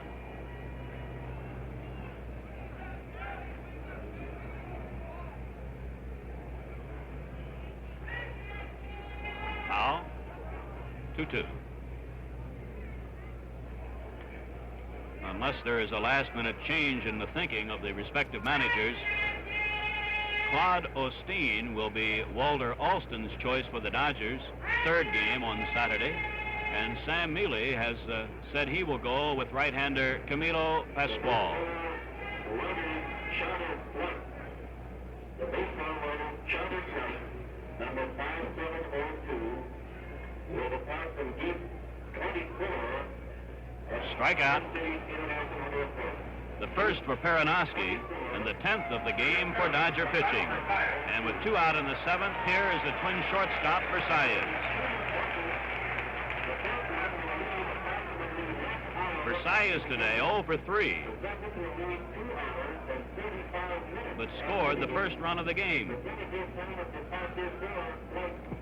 His grounder got by Gilliam at third for a 2-base error. He eventually scored on Oliva's double to left.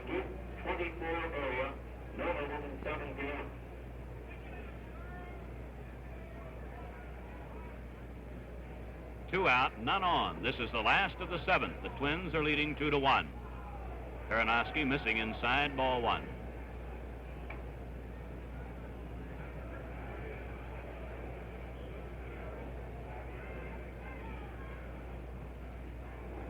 One and one on the called strike. Looking to the Dodger 8th inning, the 2, 3, and 4 batters are scheduled. Gilliam, Davis, and Johnson. Near the right field line. Fairly chasing it in the corner. Versailles is going to try for 3. Triple.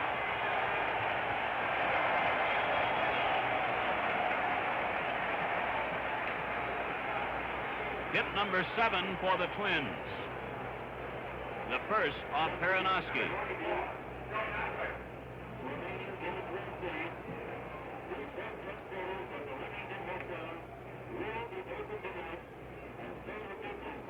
Versailles on the instant replay, and you can see his tremendous speed in going first to third. Versailles tied for the American League lead in triples in the regular season, as he had 11.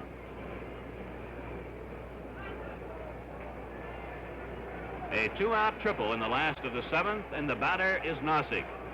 He's 1 for 2, and he sacrificed Versailles to third in the 6th inning.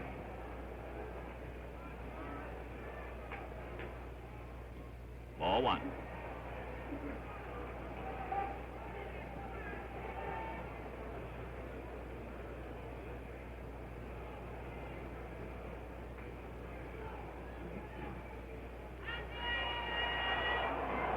Versailles came way down the line.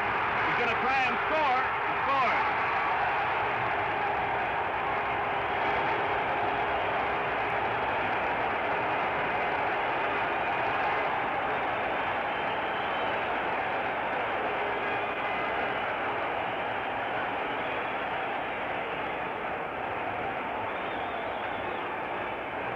It would appear that Versailles, by coming halfway home, might have upset Perinoski to the extent that the Dodger left-hander is charged with a wild pitch. And it is 3-1, the Twins. As Perinoski started the full windup, Versailles came just about halfway to the plate. It is ball 2 to Nozick. Ball 3.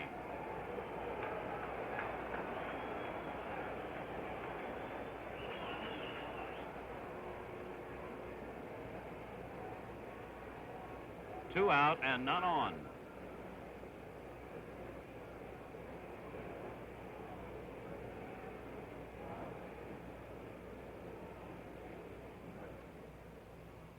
Strike called, and it's 3-1.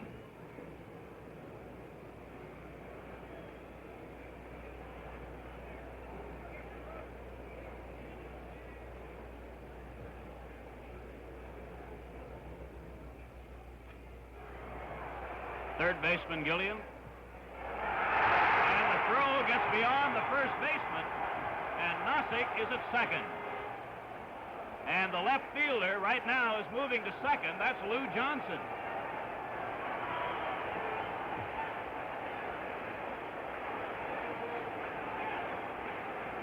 An error is charged to the third baseman, Gilliam.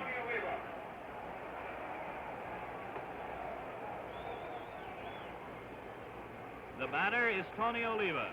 After going hitless yesterday in 4 at-bats and in the first 2 at-bats today facing Koufax, he doubled to left to knock in Versailles with the first run of the game. That is the third Dodger error.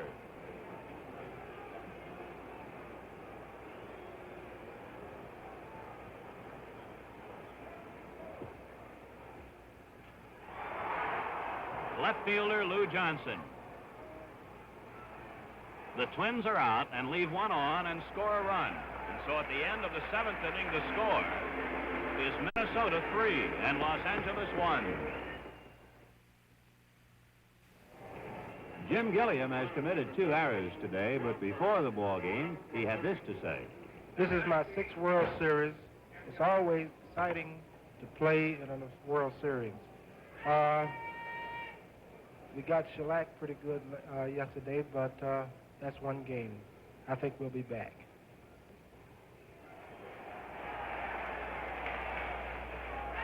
Jim Gilliam's thoughts on the eve of this second game. He takes a strike here from Kaat in the top of the 8th inning. Strike 2. Gilliam in this game is 0 for 3. Kaat allowed no hits for 4 innings. 2 in the 5th, 1 in the 6th, and 3 in the 7th. Foul back.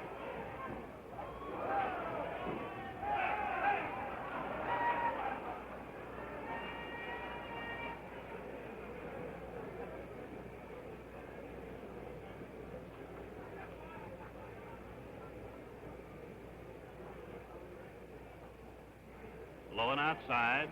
Ball 1, strike 2.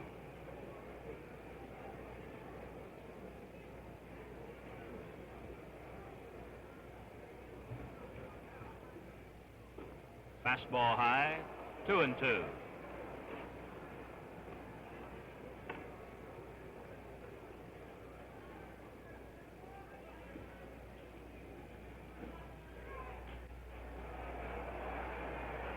Nossick, the center fielder, making the call and the catch. One out.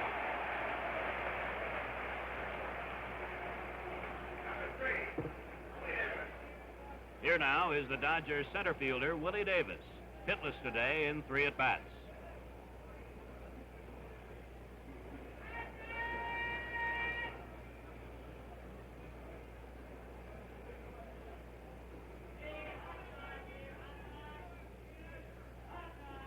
Ball 1.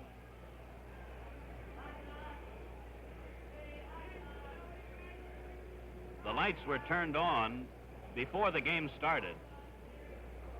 And now it's particularly bright because the sky is lighter as well.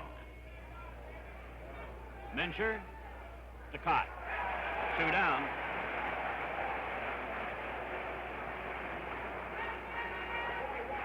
The left fielder now, Lou Johnson. Hitless in 3 at trips. Kaat today has limited the top 4 men in the order as of right now to just 1 hit. Wills, a base hit to left in the 6th inning.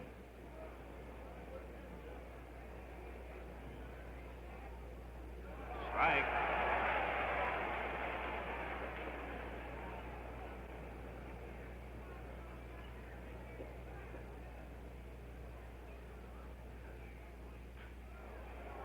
Second baseman Quillisi to Mincher.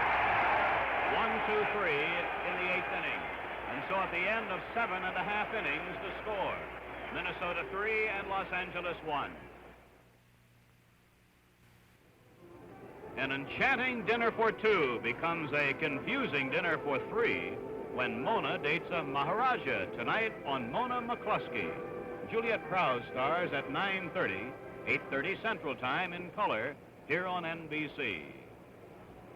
In the last of the 8th, before this huge throng at Metropolitan Stadium, a new stadium record crowd of 48,700, the Twins in the 8th will send up Harmon Killebrew, Earl Batty, and Bob Allison.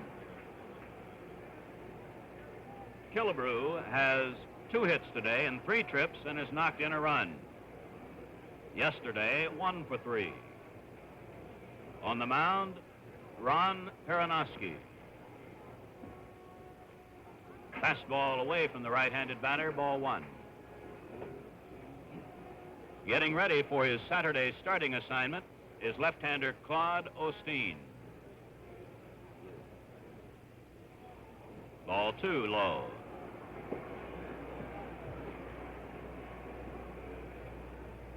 Three to 1, the Twins leading, bidding for their 2nd straight win in the series. Foul, 2-1.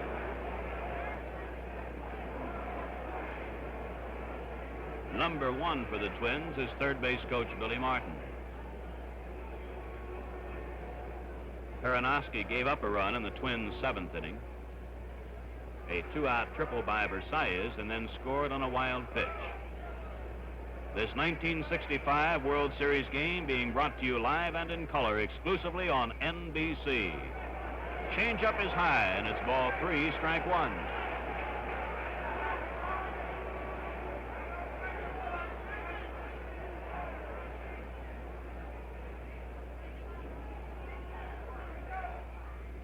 Ball 4.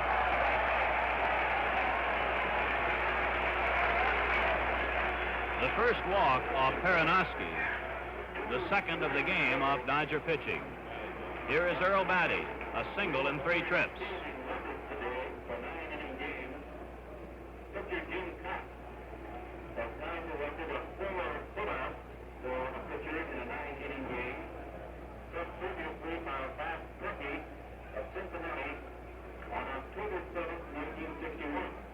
Batty is a good hit-and-run man, and also an excellent bunter.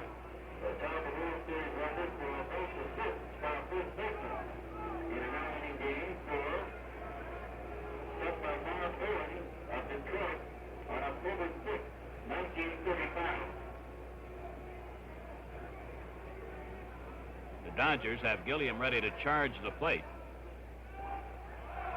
Killebrew not going anywhere. There are no outs in the Twins' 8th inning. The Twins are leading 3 to 1, and Killebrew is on first. Foul, off Batty's bat, and it's 1-1.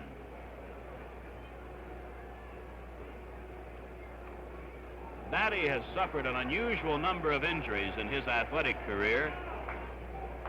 I asked him yesterday, I had forgotten exactly how many concussions he had suffered. And he said, oh, about 5. 3 in baseball, 2 in basketball.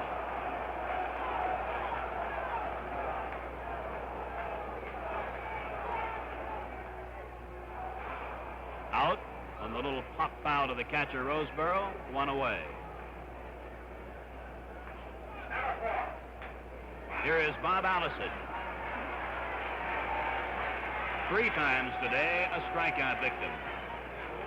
Here's what Allison had to say about facing the Dodgers starter today, Sandy Koufax. Well, what I remember about Sandy, of course, is he's got that good fastball and a real good curveball, and I've only faced him a couple times. And the first time I faced him was in Vero Beach in Florida in spring training, and I hit a home run off from him. And the second time, I don't know if I hit a home run or what. Evidently, I didn't because I don't remember it. But probably I might have struck out against that real good curveball he's got. Strike 1 to Allison here, facing Perinoski. Strike 2.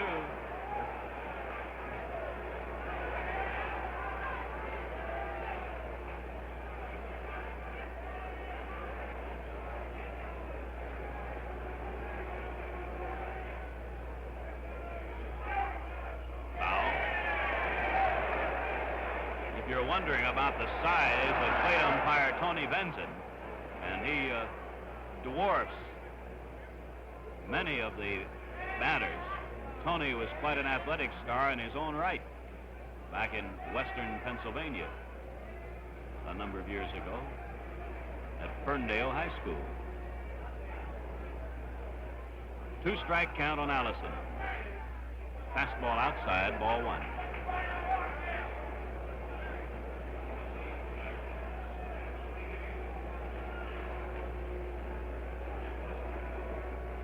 Dodger outfield playing Allison well around to the left.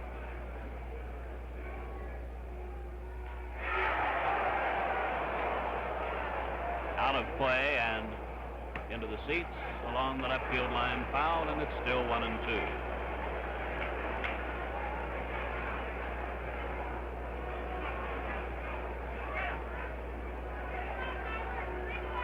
Twins scored 2 runs in the 6th inning, 1 in the 7th. The Dodgers run in the 7th.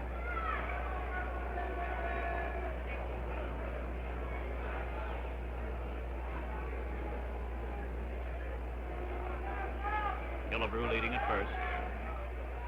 In the right center field. Killebrew going for third. And Allison at second with a double.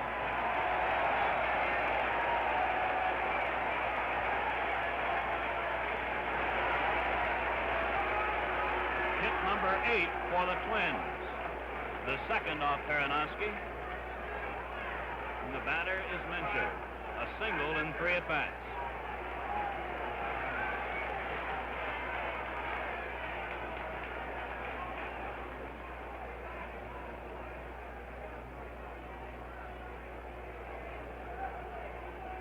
The Dodger infield is near the edge of the infield grass.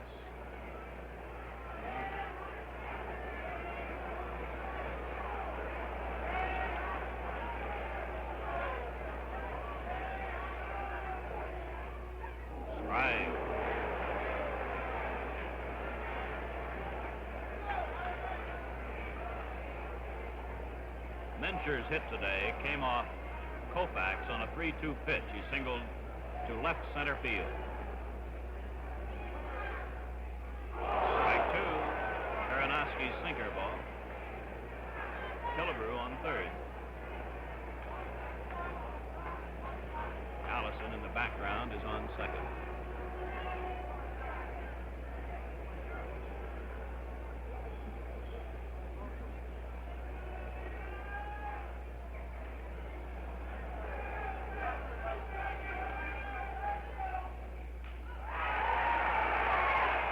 Killebrew is hung up between home plate and third. He's tagged out, and Allison has to hold at second. So with 2 out, there are runners at first and second.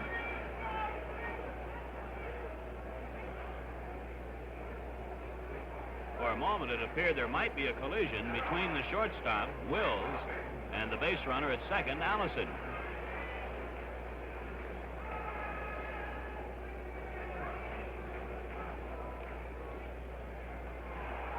Here's the way it looks by way of the instant replay as Roseboro gets the put out and then falls victim to the slippery turf. Frank Quillisi is the batter with Allison on second, Mincher on first, and 2 out in the last of the 8th. Quillisi hitless in 2 official at-bats. He walked 1 time. Outside with a fastball, ball 1.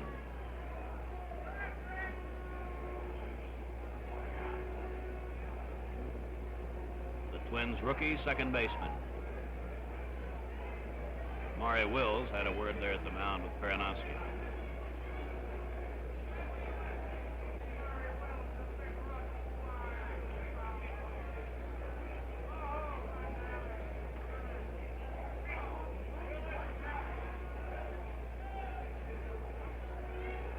There is a balk as Peranowski came up on the rubber, forgetting for the moment that there were base runners aboard. He was starting into his windup. So Allison moves to third and Mincher to second. And they'll put Quillisi on with first base open and Kaat waiting to bat.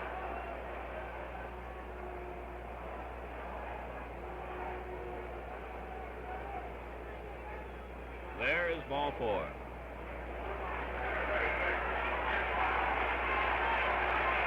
Kaat has struck out 3 times. Peranowski faced Kaat just 1 time. That was in the 7th and got him on a swinging 3rd strike. So the Twins have the bases loaded. 2 out.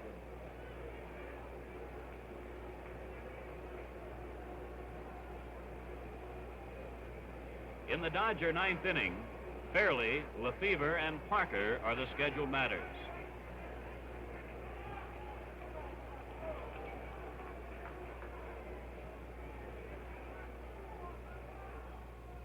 Ball 1.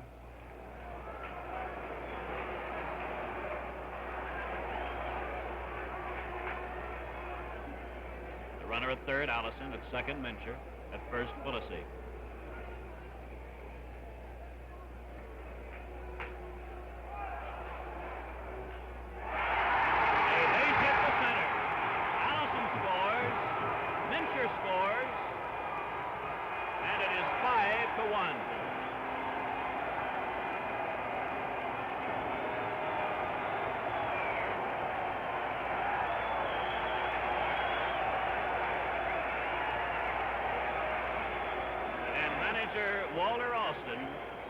Walking to the mound and has already signaled that he wants to make a change as Jim Kaat knocks in 2 runs to make it 5-1.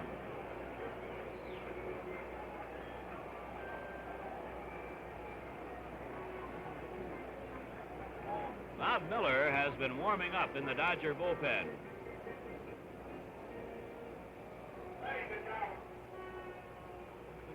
Peranowski goes 1 2/3 innings.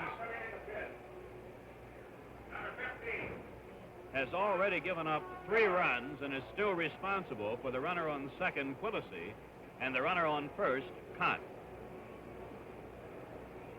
3 hits off Peranowski. He struck out 1 and walked 2, one of them intentionally.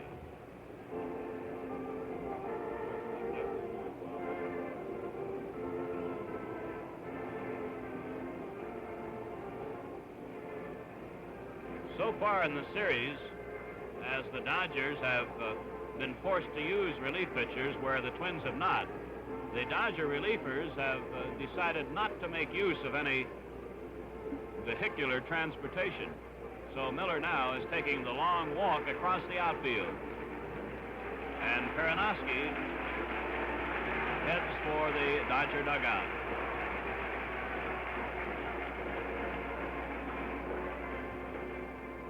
Miller in the regular season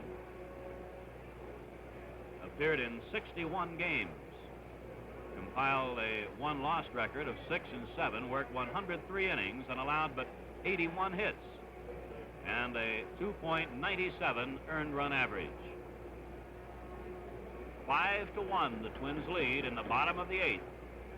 Miller comes into a situation with 2 out, 2 on, and 2 runs already across.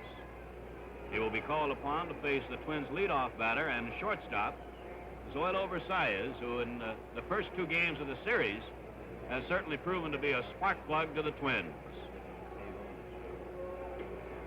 Calm, always calm and poised, Walter Alston.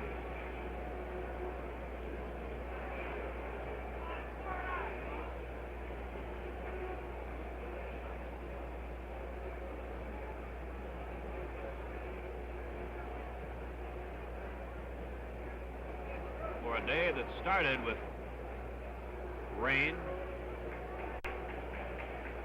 continuing into the early afternoon and the first several innings of the game, the day has brightened up considerably. And we have had no rain since the early innings.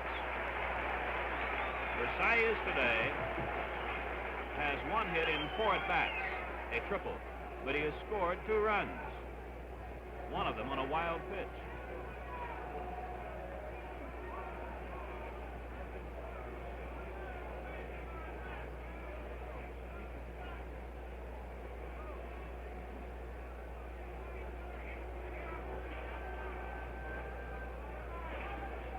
Quillisi on second.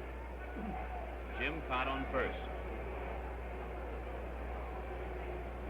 Gilliam is playing a fairly deep third place to Versailles.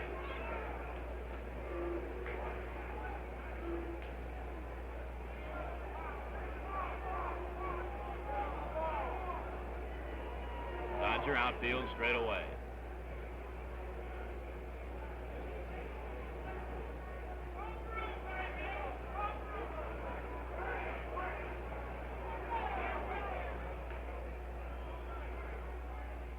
Breaking ball outside, ball 1. In the American League, the pitcher must take the sign on the rubber. Not so in the National League, and in the World Series, the league custom prevails. Shallow center, and a fine catch by Willie Davis. He lost his hat, but made the catch. The Twins are out, having scored twice and leave 2 men on. So at the end of the 8th inning, the score is Minnesota 5 and Los Angeles 1. We move to the top of the 9th. For the Dodgers, Ron Fairley is the first man up. But right now, the tremendous speed of Willie Davis on our instant replay as he made that inning-ending catch in the bottom of the 8th. Fairley taking the breaking ball low for ball 1. Fairley is 2 for 3 and has scored the Dodger run. He has 2 singles and 3 at-bats, 1 for 4 yesterday, including a homer. He's only hit a homer yesterday. It's 1-1.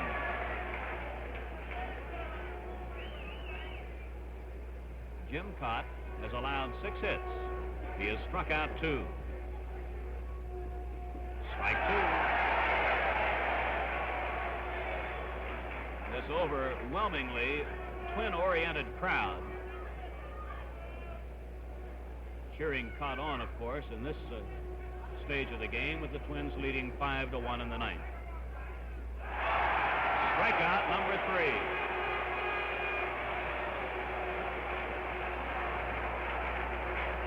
Kaat now has retired 6 in a row, and with 1 out in the 9th inning, the batter is Jim Lefevre. The box score would show him 1 for 3, but it took a tremendous catch by Bob Allison in the 5th inning to rob him of a sure base hit. That catch might have turned the game around. Ball 1 low.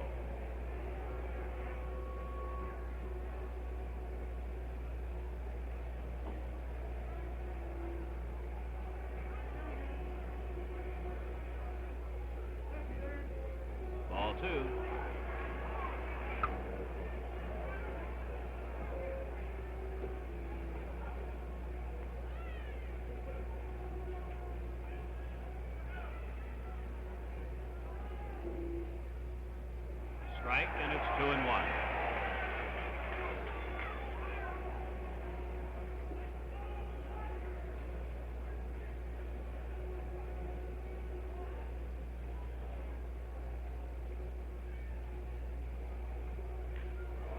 Base hit into left. So, for the Dodgers, with one away in the ninth inning, Lefevre comes up with a base hit, and here is Parker. He's had just one official at bat, Parker, and came up with an infield hit. He had walked in the third and sacrificed in the seventh. Dodger runner, first baseman Mincher. Ball one is low. Oh, he's hit with a pitch.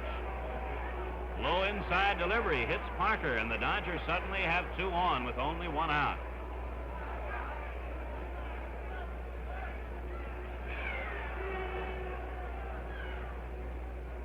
And the batter is Roseboro. 1 for 3, a run-producing single back in the 7th inning. Batty and Versailles at the mound with Kaat.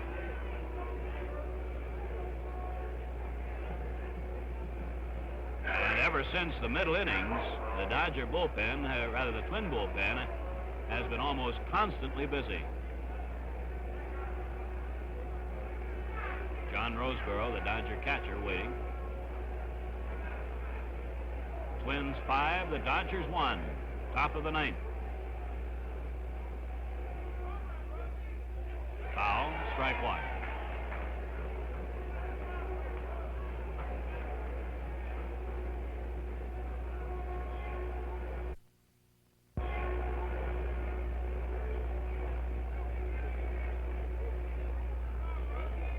Step off the rubber by Kaat.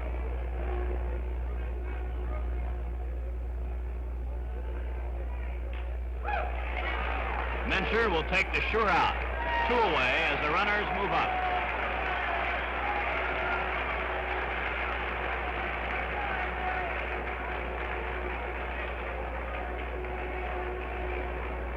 The pitcher was in the on-deck circle, but manager Walt Alston now must go to his bench. And I believe it will be somebody who's been in the bullpen. Either Torborg or Krasuski would be the guess by Vin Scully. And in a moment we will know. Dodger runners at second and third with 2 outs, top of the 9th. And the Twins' Jim Kaat. Krasuski will be the batter. Dodger utility player. In the regular season, appeared in 78 games, a .215 batting average. Dick Krasuski.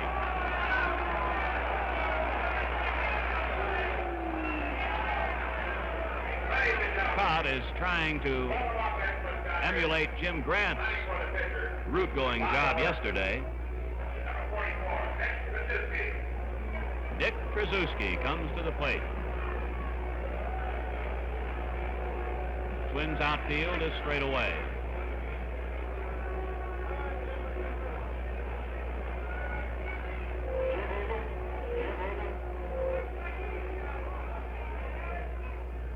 Strike. Krasuski choking up on the bat a couple of inches.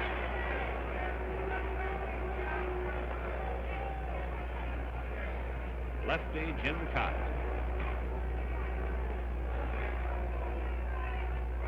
Strike 2.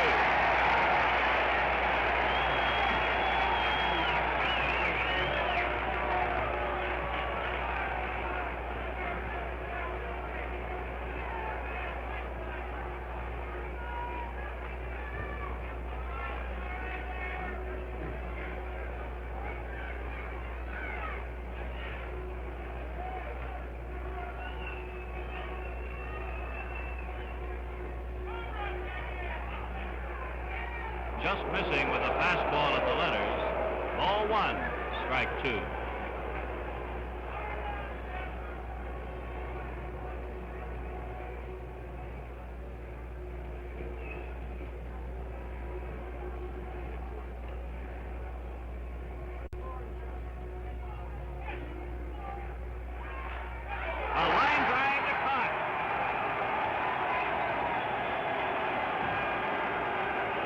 Goalie Jim Kaat looks down, and the ball was there.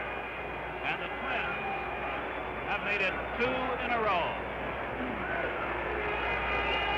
Jim Kaat receiving congratulations from his teammates, manager Sam Neely, the first out of the dugout to greet him, as the Twins will take a 2-0 advantage to Los Angeles, and the third game of the series, which will be in Los Angeles at Dodger Stadium on Saturday afternoon.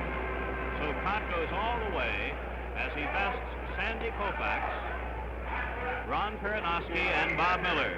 The final score, the Minnesota Twins, 5 runs, 9 hits, and no errors. The Los Angeles Dodgers, 1 run, 7 hits, and 3 errors. In a moment, we'll review the highlights of the game for you. To review the game for you now, Lynn Scully. Well, it appeared from this angle that the difference between the two teams was a difference between the white home uniforms of Minnesota and the traveling gray of the Los Angeles Dodgers. It was all Twins after Gilliam's error in the 6th and the double and 2 singles by Killebrew and Batty to give the Twins a 2-0 lead. And in retrospect, and at looking at the totals, it is quite apparent that the Dodgers could not come up with a big defensive play. On the contrary, they committed 3 errors. And Minnesota not only played well, they played superbly at the right time. You had some fine plays by Don Minshew at first base. You had a nice running catch by Joe Nossick going deep to center. And then you had the biggest play of the game, I believe, that tremendous diving catch by Bob Allison in the left field corner. Had that ball gotten by Allison, the Dodgers would have had at least runners at second and third and nobody out in the 5th inning, and although we'll never know, it would certainly have changed the complexion of the game. So the Twins had it and the Dodgers did not, and the scene will shift to Dodger Stadium in Los Angeles. For Jim Kaat, the winning pitcher, allowing 7 hits, only 1 walk, a boy who did not complete very many games in the American League. In 42 starts, he completed only 7, but he went all the way and set a World Series record for putouts by a pitcher. They have just announced he had 5 putouts for the record. For the Dodgers, Sandy Koufax allowed only 1 earned run, but it was enough to beat him because he allowed 2 runs and the Dodgers never did get even. For Koufax, it is the 2nd time he has lost, and in his World Series record, his 2 defeats, 1-0 to the Chicago White Sox when Bob Shaw beat him, the run coming over on a double play at the Coliseum in '59, and now his loss today when he allows just 1 earned run. The Twins have a strong jump now. They've won 2, and it'll be Claude Osteen and Camilo Pascual Saturday from Dodger Stadium. This game is authorized under television rights granted by the Commissioner of Baseball solely for the entertainment of our audience. Any publication, reproduction, or other use of the pictures, descriptions, and accounts of this game without the express written consent of the Commissioner is prohibited. Any commercial or other use of the program, such as by charging admission for its showing, is similarly prohibited unless authorized in writing by the Commissioner. One other factor for the Minnesota Twins, their timely hitting. They had 9 hits to the Dodgers' 7, but the Twins got the maximum out of it. Yesterday, each side had 10 hits, and again the Twins had the maximum. Today, the Twins bunched their hits, 2 runs on 3 hits in the 6th inning, 1 run on 1 hit in the 7th, 2 runs on 2 hits in the 8th. The Dodgers, because of the great catch by Allison, wound up with runners at first and second and 1 out in the 5th and did not score. They had a runner at second with 1 out in the 6th and did not score. They had runners at second and third with 1 out in the 7th and 1 run over, and then were turned away empty-handed. And then, fittingly, in the 9th inning, they left 2 more on a line drive to Jim Kaat. So for the Dodgers, they are down 2-0. They go home to Dodger Stadium. Claude Osteen, who has never lost to Minnesota. He was 5-0 lifetime against the Twins when Claude was with Washington in the American League. The Dodgers will pin their hopes on left-hander Osteen, and it'll be the great right-hander Camilo Pascual going for Minnesota. Tune in Saturday at 3:45 Eastern Daylight Time for the 3rd game of this 1965 World Series, when your hosts, as today, again will be Gillette, the people who know men best, and Chrysler Corporation, famous for quality and engineering. Today's host, Dodge, and your local Dodge dealer.